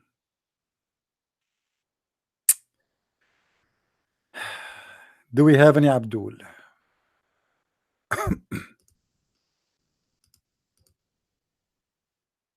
Any Abdul?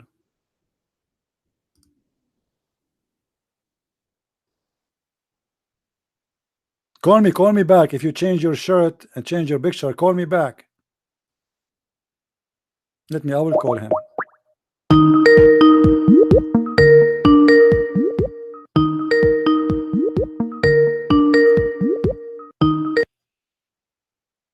Hello? Hello? Hello. Yeah, do you hear me now?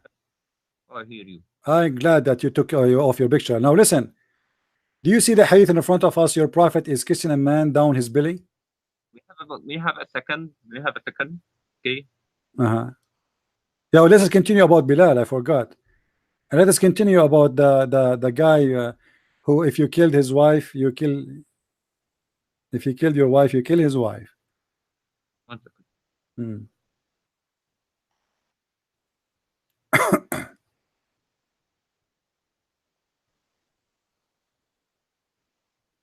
Okay, look like you are busy. When you are not busy, let me know. I'm not going to wait for you. I have no time for kids.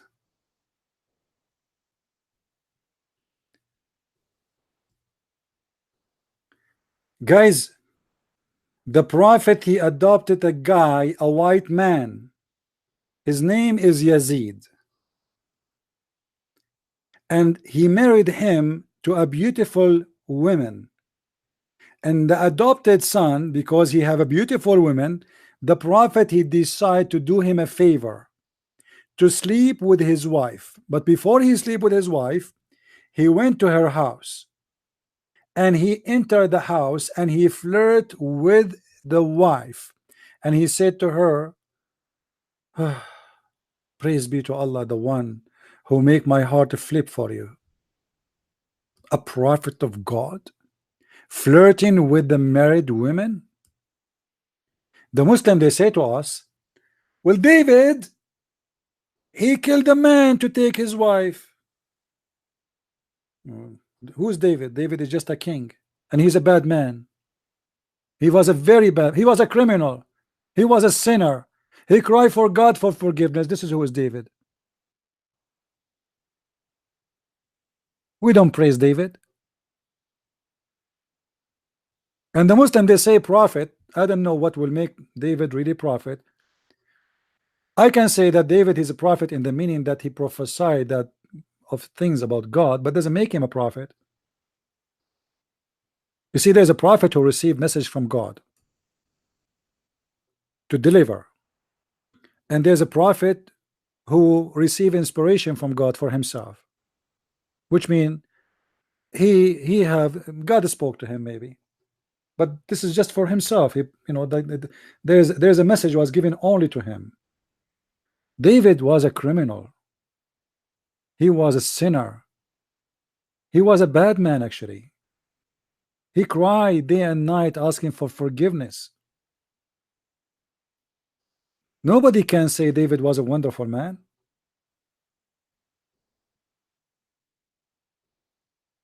We have a man, the Muslim, they lie to us and they say the holy prophet, when the Quran itself says he is full of sin, to the point the Quran says Allah will forgive his past and his coming sin.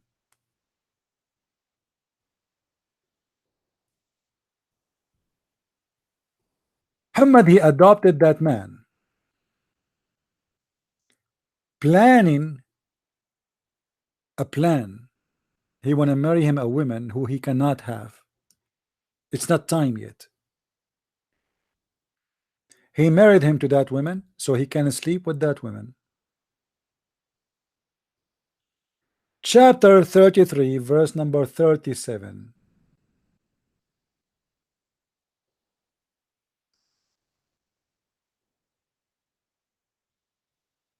All Islamic books confirm that the Prophet, he went to the wife house when the husband was not there,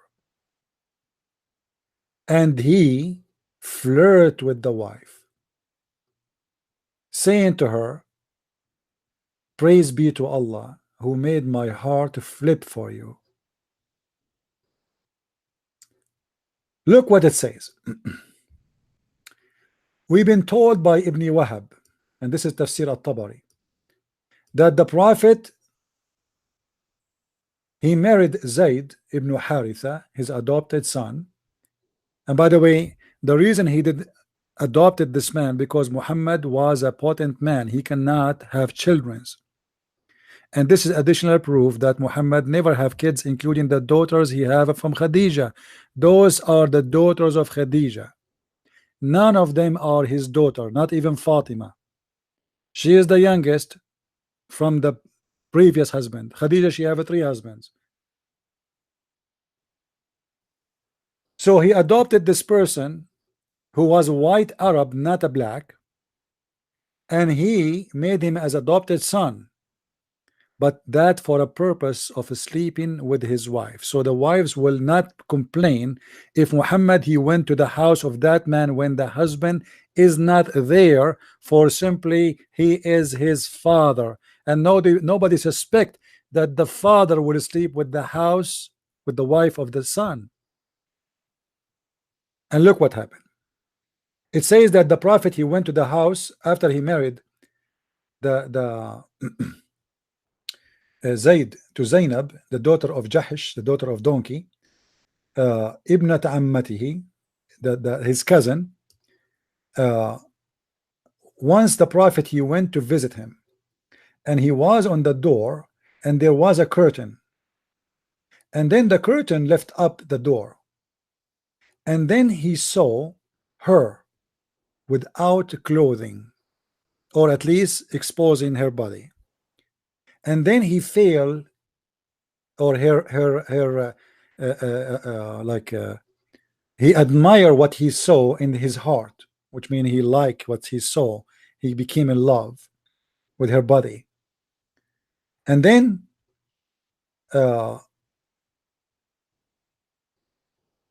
he liked her, and then Muhammad, he cannot hold himself, so he said to the wife, And let us read together what he said to her.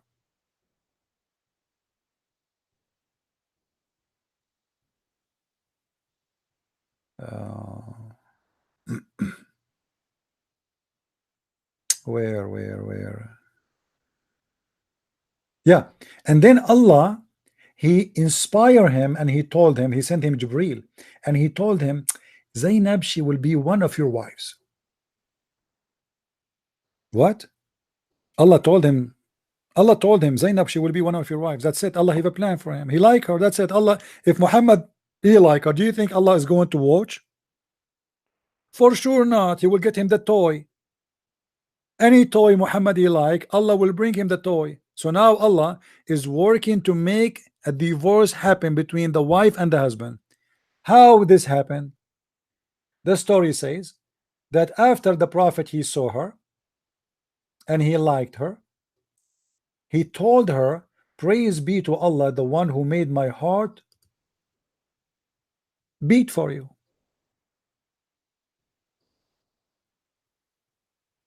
The women, the husband, when he came back, the wife, she told her husband what his father he said, that he said he is in love with her. He said that loudly. Then look what Zainab she said. It's a miracle. After Muhammad he said that, Zainab she said, she is reporting a miracle. Each time Zaid he come to his bed to do bang bang with her, he could not do it. And she said, she's adding, and nothing made him not to be able to do it except Allah did not allow him to do it. And then she add more, that Allah he made his penis swell. Allah he made the penis of her husband swell, and this is very normal. Imagine Muhammad he liked the women. There's no way your penis will function. If Muhammad he like any woman, the penis of the husband right away will stop functioning and will swell. Allah will bite the penis of this man. Who is a Muslim is willing to call me and read for me the interpretation we have in front of us? And how dare you to mention that the prophet he adopted his slave son? He adopted him for this reason.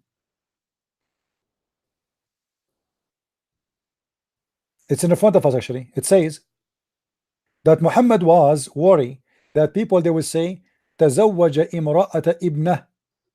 He did marry the wife of his son. How will you marry this wife of your son? For this is a scumbag. He have no rule. He have no self-respect. They say to you that David he did take the wife of a soldier. Muhammad he took a wife of his son, the man who trusted him to visit him when he is not home, because supposedly he is like a father for him. He is actually his father. He's adopted.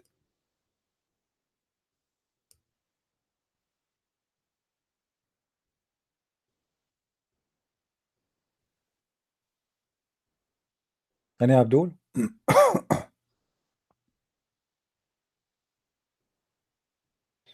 and this is the women who Muhammad have no witnesses for his marriage to her.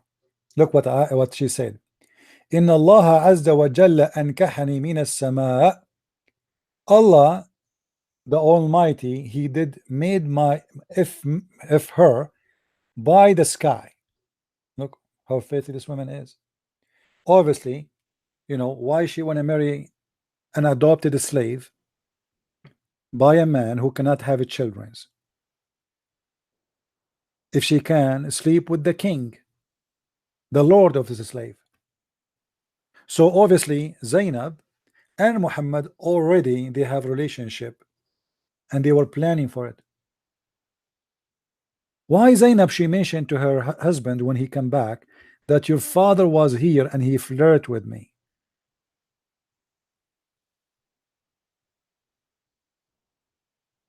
Why you do that?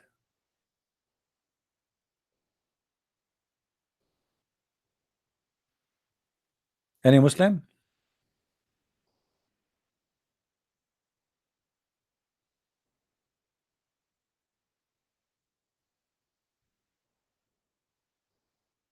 Any Abdul?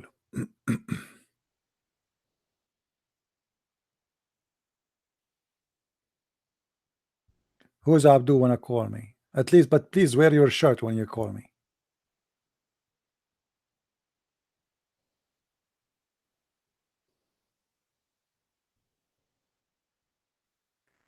All right. Anyway, I think we have enough for today, guys. Please join us. Don't forget to subscribe, and don't forget to subscribe to the channel, which is I have in minds.com. Minds.com. I have an account there. Please let me open it for you. Minds.com. And for sure you can join us in Patreon. This is a place where people they can make donation in case you like to support us, but I know most of you here just don't care. So this is minds.com. All right, and this is my account, and you will find the link underneath I think of the video. So please join us there, subscribe, and this is like additional secure address in case, you know, in case we lose YouTube. Every day we lose a new channel on YouTube. What a big deal. I will open a new channel every day. You cannot debate me for a very simple reason. Wherever you go, I will spank you. Whatever topic you choose, you will be sorry. You keep changing topic, I will make you sorry. Free for a free, slave for the slave, women for the, yeah, this is abrogated. Yeah, because why it's abrogated? Because it is stupid.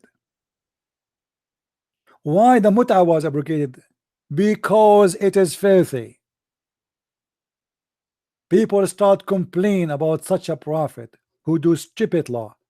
In the case of murder, if I kill your wife, you kill my wife, it's a murder, not a war.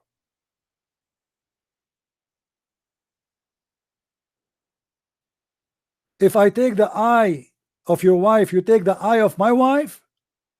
So now we have two victims. It's abrogated. The important, it is abrogated. He is ashamed of it to the point he keeps saying it's abrogated. Why it's abrogated? What kind of God? He made a law, and after a week or 7 days or even a month or even a year, he will change it.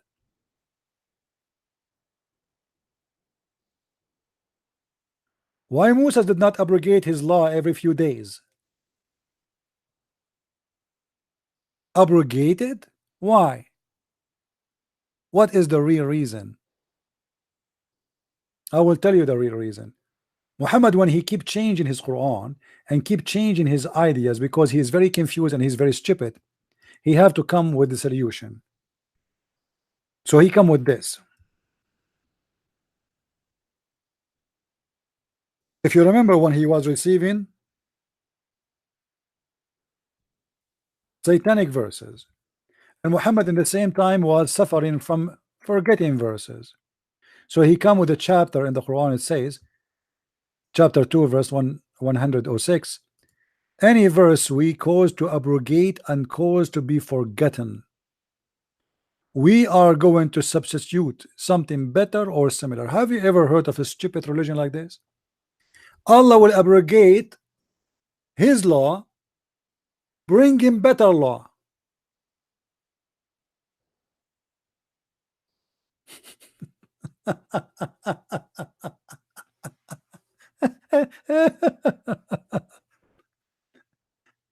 Allah is going to Muhammad, guys, he was just he announced himself to be a prophet for a very short time. What do you mean you want to abrogate and you want to come with better Quran? You see the Muslim, they say to you, can you make Quran better than the Quran? Well, Allah saying that his Quran, he is going to make Quran better than the Quran, and he will make you forget the Quran and you will remember other Quran, and he will cause you to forget and he will cause you to abrogate. Why? Because he want to make something better or similar. And what make it more stupid when he says similar? Why you want to abrogate with something similar? I mean, I understand better how stupid it is, but I cannot believe that he said the word similar. or similar, sorry. Can you believe it? Imagine you have a Rolls Royce and the model is 2018, and then I will say to you, I am going to abrogate, I will destroy your car and give you similar car. Oh Allah, what is that? Rolls Royce 2018. But Allah, this is the same one. Yeah, it says similar. Allah will make us forget the Quran to make similar Quran. This was one of the tricks of Muhammad to cover his ass, because he keep forgetting the Quran. And this is why he mentioned the word forgetting. Allah will cause you to forget the Quran. And the Prophet cannot remember the Quran. So what I will say now, I'm a prophet who cannot remember what I said yesterday? No, I will say to them that Allah calls me Quran, but he promised me that yes, he caused me to forget the Quran, but he will make something better or even similar at least. Have you ever heard of a stupid religion like this before?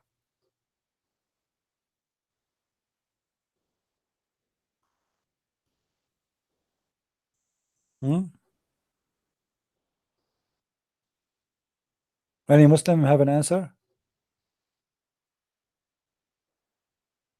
This is God talking?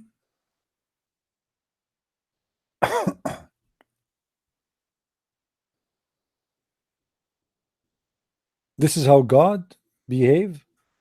I will cause you to forget my word, but don't worry, be happy. I will make you something better or similar.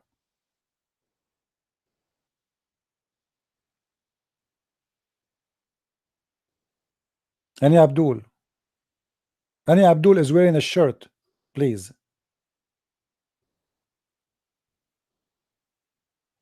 There's a child molester, a priest. He ran to Morocco and he converted to Islam. The Muslims don't talk about him, by the way. He's a child molester. He's wanted in USA. He went all the way to Morocco and he converted to Islam. And they were happy to have him, for he's a child molester. They don't talk about him. Welcome home.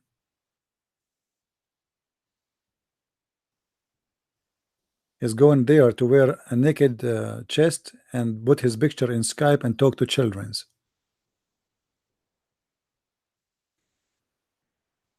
Any Abdul?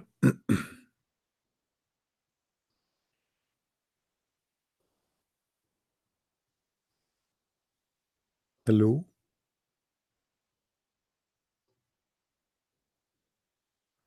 No, Muhammad. Listen, Muhammad. Tomorrow we will do. It's enough for today. You've been spanked enough, right? Let us continue tomorrow. Do you promise me you will come tomorrow, Ahmad Muhammad? You promise me you will call me tomorrow, but you will be wearing your shirt? Honest to Allah, if you don't wear your shirt, I will tell you mommy. Okay? Good boy. Okay. Tomorrow call me and please be sure you have your shirt. And don't forget to search for the hadith I gave you about Bilal begging for his freedom. Huh? Don't forget. It took you 2 hours to find the reference, but you could not find it. I found it for you. Okay, good boy. May Allah bless you with a lot of virgins. Do you want to call me now? Muhammad, do you want me to call me now? Okay, make a research, no problem. I will give you time for tomorrow or the day after, whatever. Usually I do a live broadcast one day yes, one day no, which means tomorrow no. But if I do tomorrow, call me. If not, then the day after. You are welcome. All right. Anyway, guys, I hope that today we did learn something good. You want to call now? Okay, hold on. You want to call now? What we will do now? He's excited.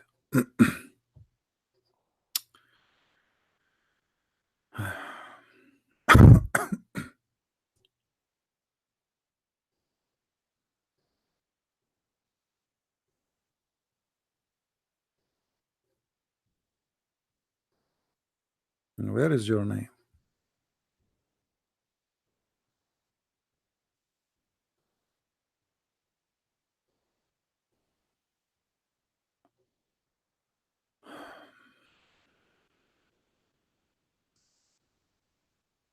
Okay. Try to call? Because I don't see your name to call you. I'm looking for your name.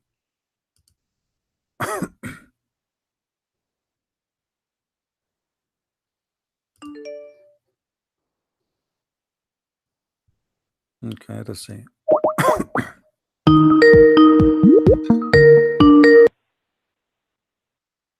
Okay, you will give me 3 minutes to speak.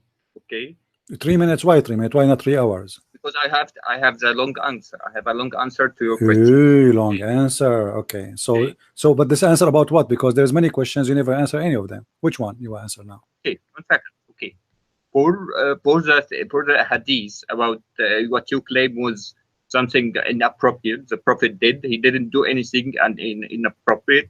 Which one? He was Which one? hadith you said about. Which one? Which one? Tell me which one. Which hadith? The What is last it? one. What is that? The one he kissing the belly of the guy? You say, The this was about. The two naked this- men kissing each other? Is that the one? Okay, 1 second. The two naked men?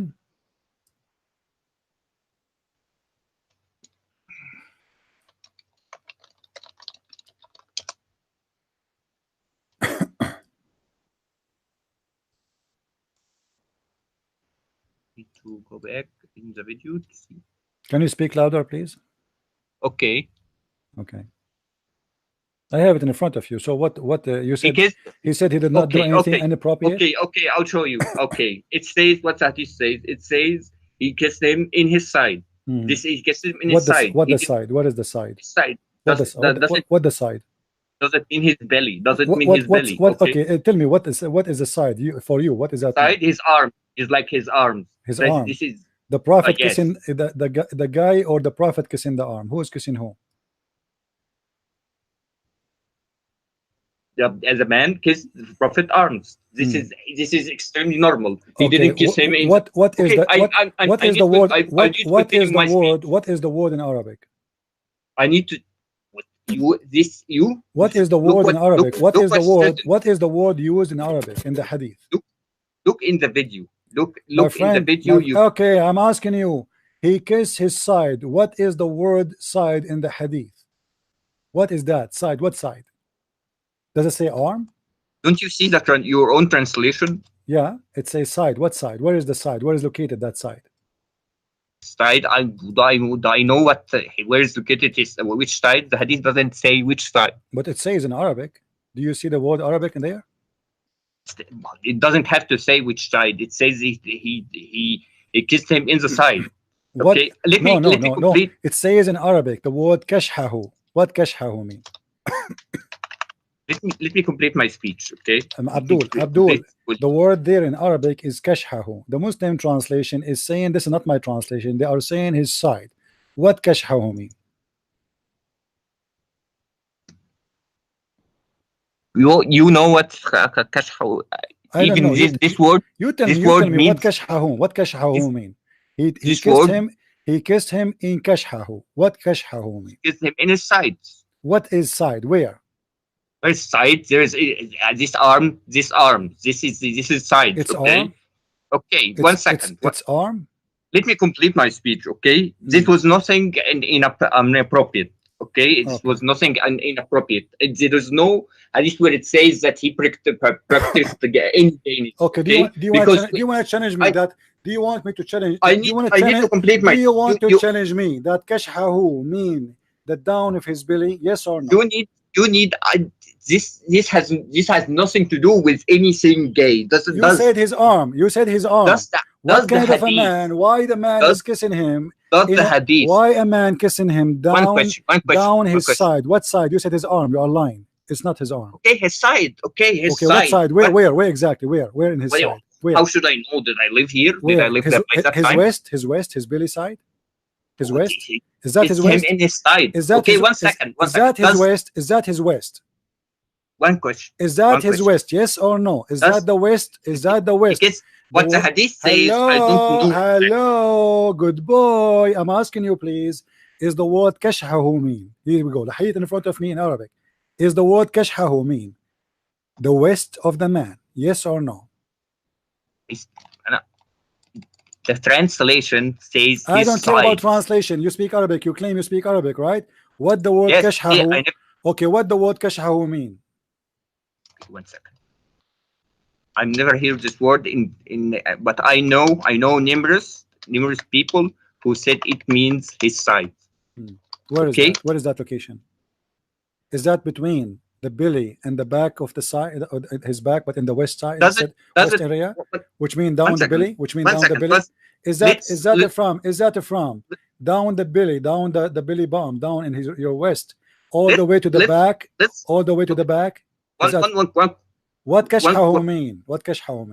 One question. Let's assume it means the belly. Okay. Did they practice anything? Did they kiss each other's by mouth and anything like this? The guy was no. kissing by what? He was kissing him. Happen. When the guy he kissed him in that location, he was using his mouth, right?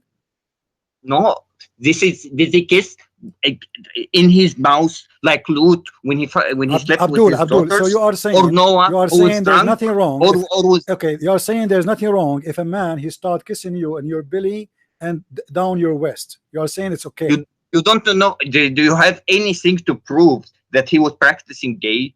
Abdul, no. This is gay. A man, why a man is kissing a man there? Not gay. Give me a reason why he is kissing him there. A man kissing a man there, why? And he's telling him, don't stop, this is how I like it, right there, right there. No, this is how I like it. Yeah, this is how I like it. Guys, he said, this is how I like it. So your prophet, he like it to be kissed there? First of all, the Quran No, hold on. You are saying that when the guy is kissing him and he down his belly, your prophet, he said, this is how I like it, kiss me there? Is that normal for the Arab? Do you are an Egyptian This boy. was normal, but by the Arabs. In Egypt, do you kiss each other down the belly? Can you find me a hadith where he kissed someone by mouth and kissed him and practiced gay thing? What if I do you know? Okay, what do you know in Sharia? Okay, hold on. If I show you your prophet not only kissing, licking, what you will do? This I know what you will do. You will do which hadith you will use. What hadith I will use? Tell me which one. Which one? Tell me which one. Remember the exact. No, tell me which one. No, you don't remember. You are a liar. Tell me which one. Tell me which one. You don't remember anything. You know nothing. All what you know, you have no shirt. Tell me which hadith you remember. I will speak about your prophet licking a face of a man, a male. Who? Who? You're always misinterpretation. So now you agree that your prophet kissed men and licked them. Not only he kissed them. One second. Now, are you aware? Now answer me. Is it normal? Is it from the practice of the Muslims today to follow the Sunnah of the Prophet? The Prophet, he liked it to be kissed there. Do you, when you see your friend, kiss them down their belly? Do you do that or no? This was something that has nothing to do with gays. What? So it had to do with what? Then it has to do with what? It had to do with what? You are having a very difficult time finding naked men. They have no shirt on. Muhammad, he left his shirt up. Why he left his shirt up? What the hadith says. And the guy start doing what? They start kissing. They start kissing each other, my friend. And the prophet says they have. And now do you see? You did lie to us. You said that the word kashaf. Does the hadith say sex? No, it doesn't say sex. You said right? the word kashaf mean arm. Do you see the dictionary in front of you? Do you see the dictionary? It says ما بين الخاصرة إلى الضلع الخلف. Do you see it? Between the west down الخاصرة, all the way to back of his ass. That's the hadith. My friend, this is what he's kissing him. So what if this hadith? Why a man? Why a prophet of God? Abdul, why a prophet of God is kissing and the man kissing each other in such a place? What kind of a behavior is behavior? If this is not gay, this is had sex with him. Obviously, this is sexual because this is kissing. A man kissing a man, a man kissing a man in a naked body down his belly. You lied to us. You said his arm. You are a liar. That I was the got you translation. busted. Your own I translation showed said you the right. dictionary. It says When Lot where he, slept with his daughters, when Abdul, Noah was Abdul, drunk. Abdul, listen. So Lot sleep with his daughter. Muhammad slept with his daughter too. No, he didn't sleep with He his did. daughters. First of all, Lot is not. Who is Lot? Who is Lot? Lot, Prophet Lot. You Okay, say what he's he's done? What he okay. did? One What he did? question. Listen. Just to How show, can you follow a prophet just which to slept show you with how his daughter? stupid you are. Just to show you how stupid you are. The Bible says that the daughter of Lot, they slept with him, not him. He slept with them. They made him drunk. He is not aware. The guy is asleep. And God didn't protect him from being From there, what? from Okay, committing such okay. Hold awful act. on. So here the Bible is reporting what the daughters did. It's not what God told them. This is stupid of you to accuse them of anything. Really? And when Moses talks about the virgin girls, Abdul. Now listen. Here we go. We have a prophet of God. He go to visit his son and he flirt with his wife. And we have a guy kissing the prophet belly down. And we have a guy who is drunk. You know, a prophet who gets drunk. Muhammad is drunk. You want me to show you? Noah. Do you want me to show you? According to your Bible. So what? You know, you Muslims, you say that the prophet and the believers used to be drunk day and night. Noah, was Noah drunk was after your prophet? after the He flood? can be drunk. So what? So why? And he curses his grandchild. Abdul, let me show you because he curses him and tells show him, you how "Cursed be your generation because I was drunk."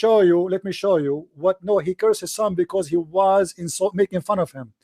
Let me show you. Let me show you how stupid. Yes, that's what he might making fun of. I can show you the same story from yours.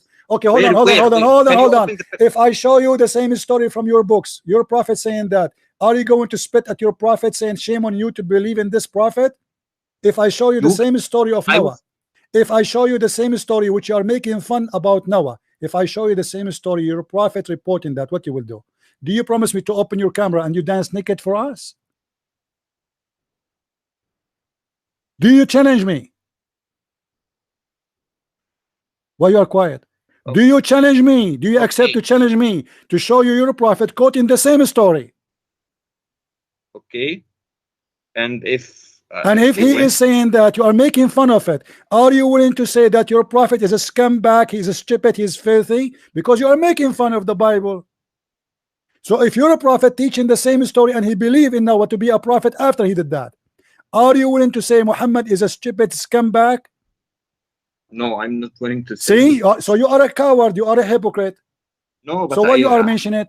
And let me show you the Muslims and the prophet.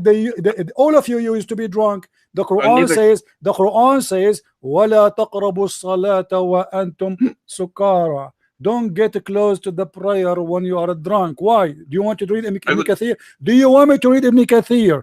Because simply they used to be drunk day and night.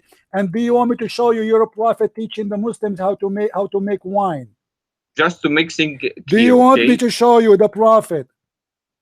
Okay, one second. Listen. As long as you are the one who opened this topic, if you do win, you want me to show you? Do you want me to show you the prophet teaching the Muslims how to make wine? And if you show me, I won't admit, but I can do what you read in the front of you. Read it. But was the believers drunk people? And Allah, he said to them, no problem. If I prove to you that that Noah did this thing, you're the one who. I know what he did, Abdul. I did not say. You see how stupid you are. I know what Noah. I know what Noah did. So what? I know what Noah did. He got a drunk. So be the one who listen. Okay? If Noah he got a drunk, so what? So what? A man in his house. Listen, Abdul. Okay. A man in his house. He did not go and sleep around with women. He is in his house and he is a drunk. What the problem? Okay. At that time, if we say to you, can you show me the law? It says it's forbidden for you to drink. You will say there is no law at that time. So shut up. If I show you this verse, chapter 4, verse number 34, the Muslims are drunk and they are coming to the mosque are drunk. If I say to you how the Muslims are drunk and they are coming to the mosque drunk, you will say to me at that time it was okay. But you will say to me at that time it was okay, correct? It's called abrogation. I don't care. At this time it was okay, correct or no? At that time, of course. Of course. So how many years after Noah and you Muslims still practicing drinking? Okay, but this is. Don't tell me okay, Abdul. Don't tell me okay. How you are saying you are making fun of Noah to be drunk, and he is right after Adam, the beginning of mankind. There's no law it says to him to be drunk or not. God nowhere says to him be drunk or not. People, they still marrying their sisters. According to your Quran, the children of Adam, they fought with each other because one of them, he want to marry the other girl who have no cross eyes, and Allah, he asked them to give a qurban, and then Allah, he took the shish kebab, he refused the falafel, and then the guy, he killed his brother because he want to take the women who have no cross eyes. And you are making fun of Noah for being drunk when you're a prophet and the believers are drunk. Abdul, why you are changing the topic? Why the Quran? Why the Quran saying alcohol is a blessing from Allah and it's a miracle? Explain. Okay, let me does the Quran say that alcohol is a great and it is a miracle from Allah? Yes or no? 30 seconds for me. Yes or no? Respond. Yes or no? You are the one who's making. You are saying that it's a shame for a prophet to be drunk. You are the one who said that.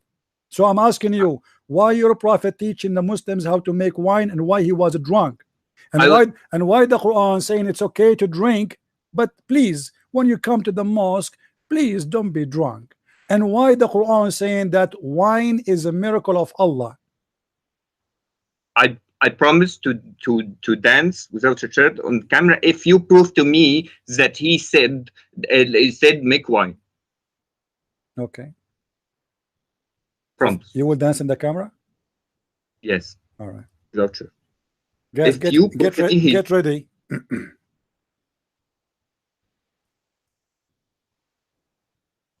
Hadith must be sahih. Must be, sure.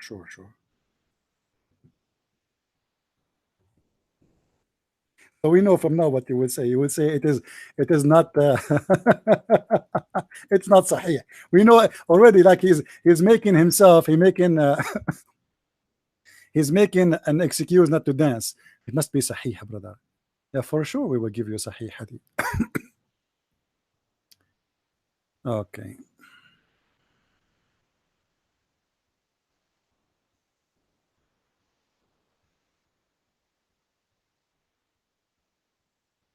Do you have your shirt on? There's no hadith like this. Okay, but do you have your shirt on?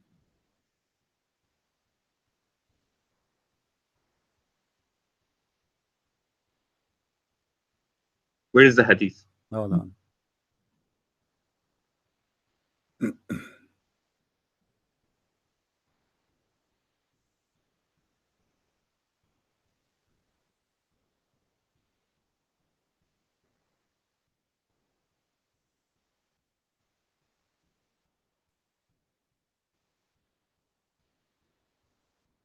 One who falls a drunken prophet.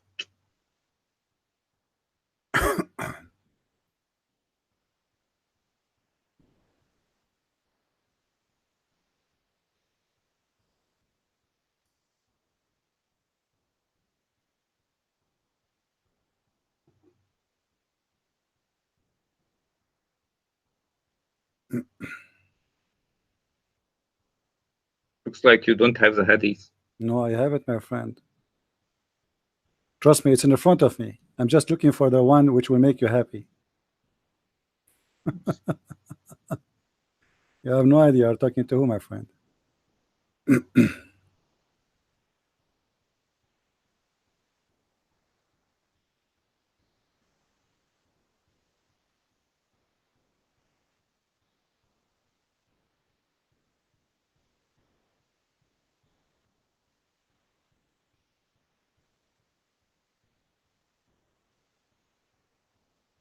All right.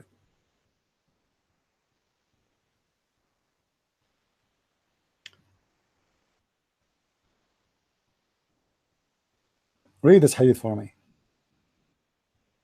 I'm not opening YouTube exactly. I will open it.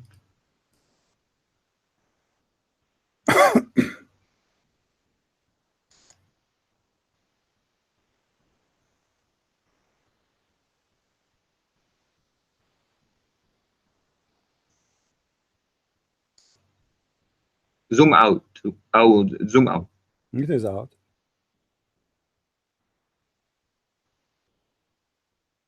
What this hadith is saying?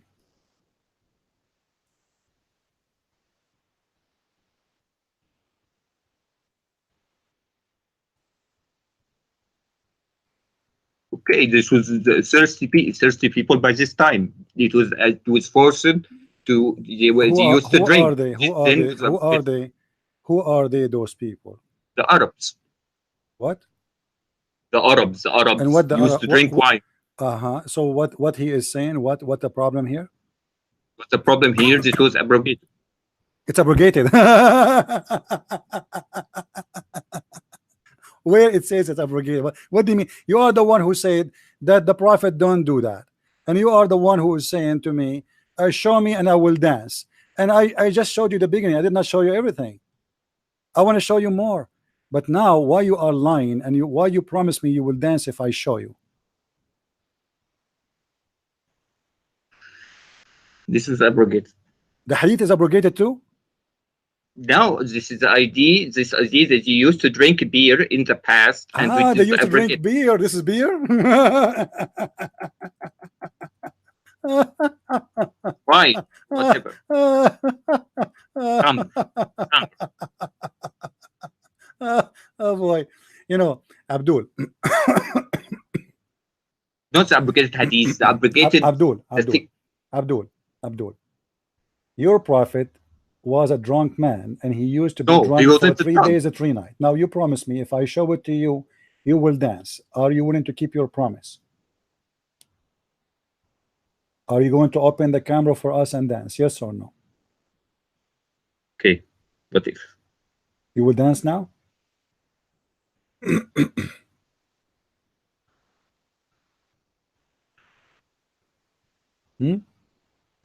Okay.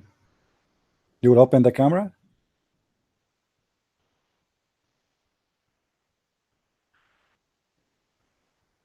But see, you know it's abrogated. What's abrogated? I don't care. You said the prophet did not do that, and you made fun of Noah for being drunk. Okay, when you Muslims and your abrogated prophet, for the Arabs. This was directed to the Arabs. Listen. Do you see the hadith in front of your eyes? I saw it. This one. This is a new one. This is even a disaster.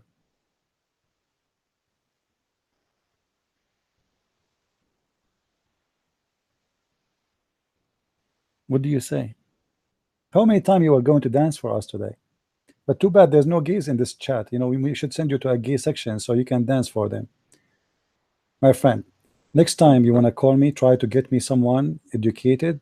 What about you call your scholar, the sheikh, you go to his mosque? Can you do that? I admit I'm not educated, but I know, I read the Imam that this is abrogation. My friend, abrogation or what? Your prophet was a drunk man. The no, he wasn't drunk. He was a drunk man. Okay, you know what? Okay, where is drunk? When Muhammad he came, you are the one who mentioned to me that Muhammad adopted a son. Is that correct? This was as takaful. Okay, do takaful. He adopted a son. You said that, right? Okay. This son, he have a wife. Is it true that your prophet he flirt with the wife? Yes or no? What? Again? Tell me again. Is it true that your prophet, during the marriage of this man, your prophet he flirt with his own son wife when she is married? Yes he didn't flirt. Huh? He didn't flirt. He married. He married her. He flirt. He said to her bad words. He said to her, "I love you." He said, "I am. My heart is flipping for you." Johan, you are going to create with Tabari. Tabari is a several stories. I don't care who. This is your Islamic scholars, and this is your story. Okay, this is what making wine. This was abrogated. I admit. And Muhammad is flirting with married women is abrogated. This is for Tabari. Can we get? Okay, hold on. Okay. Is it abrogated? Is it okay for a prophet of God? You are complaining about Noah cursing his son. You are complaining about Noah cursing his son because he made fun of him when he was drunk. What do you say of a prophet flirt with married women, and this woman she is married to his son when he is not drunk? This was for Arabs. Arabs used to ban something from Arabs. What Arab? The Arab never. I can show you the proof that the Arab they never allowed that a man he sleep with his adopted son. Muhammad is the one who started that. Now, why Muhammad he flirt with married women? Adopted. Is it allowed in Islam to flirt with married women? Yes or no? This is not allowed in Islam, and is Tabari it not is a allowed? So separate. why Muhammad is flirting with the women? Tabari is separate source. What Tabari who is, said it's a Tabari? I did not say it's a Tabari. yes, I know because I know the source. My It's friend, Tabari. you do not know. You have no idea. What if I show it to you from the source you like? What source you want me to read for you? Surprise, Okay. surprise. Regarding the Name the source for me. Stop playing games. What source you like? stories you like, if you had Sahih al-Bukhari, give Sahih Hadith. Sahih al-Bukhari. First of all, I will not say anything against my prophet for the one. Go, kid. First of all, you are a kid. Second of all, you have no idea. Third of all, whatever you say, I'm going to spank you. Number four, it doesn't matter where you jump, which branch, I will break it and I will cut it off and it will make you fall down to the ground. And you will fall down in your ass and you will cry and you will say, I'm sorry. I am an idiot because I'm a Muslim. And look now, guys, he's saying he will dance in the camera.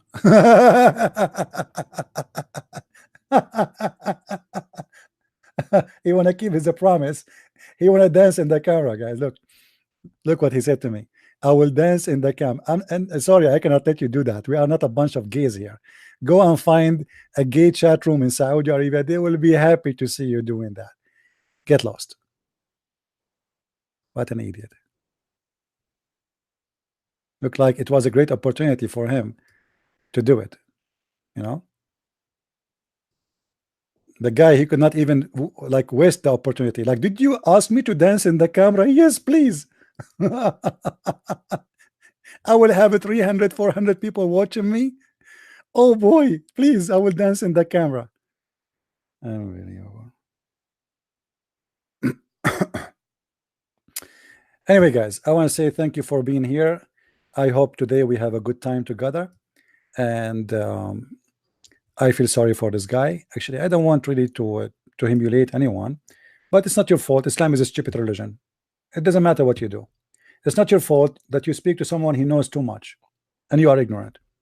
It's not your fault that even if you know, you will be actually more in trouble. Actually, for me, I find it a lot easier to debate someone he knows a lot, because that will make it easier for me to get him busted. You know what I mean? A lot easier from debating someone is ignorant. But those people, you notice, it doesn't matter who you debate. I debate the guy who have a degree, PhD, or I debate a guy who is naked in the camera in Skype. Both of them are the same at the end of the day. They get surprised by what you know. You see, the Muslims, they don't expect you to know a lot. So they are used to debate average Christians who know a few things about Islam. Oh, your prophet he married 6 years old. This is what you know? He's expecting you to talk about that. He heard it many times. So it's, so they don't expect someone to knows a lot. I mean, this guy, wherever we go, he beat us. It doesn't matter what we speak about. And this is why they are so upset from me. Because it doesn't matter where they go. Mention to me 3 words, any of your choice. Even say microwave, I will give you a hadith about it. From any 3 words of your choice, Muslims. And I will make you laugh at your prophet.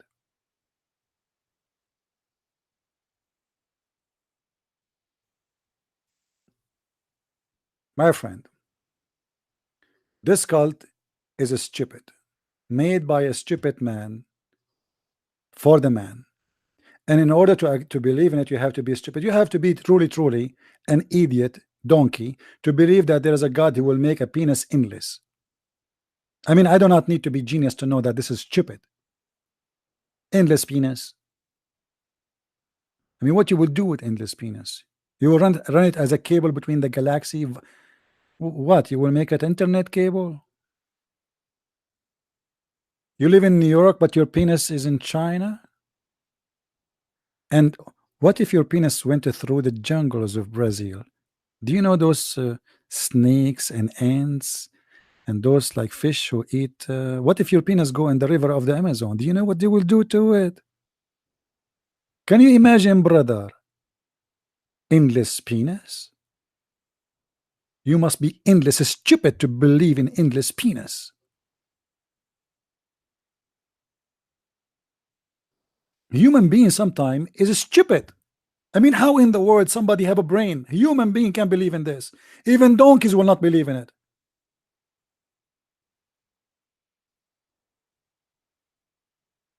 Look at this guy. He said to me, don't misquote. How I can misquote endless penis? Okay, give us interpretation what the endless penis mean. Go ahead, your majesty. You wanna call me? Guys, don't misquote. Look at this. Don't misquote. Okay, you quote for us the endless penis in context. Tell us what does that mean exactly. I'm not going to misquote. You explain. Brother Fitter, there's a Christian guy, his name is the Christian Prince, and he always say there is the endless penis. First of all, he is misquoting the penis. The penis here, it means a cucumber. It's very well known that in the heaven we would like to have a lot of cucumber, and Allah is promising us an endless cucumber. It's a penis. It is a penis. What misquote? Explain to me how I misquote the penis. It's endless penis. What is the misquote?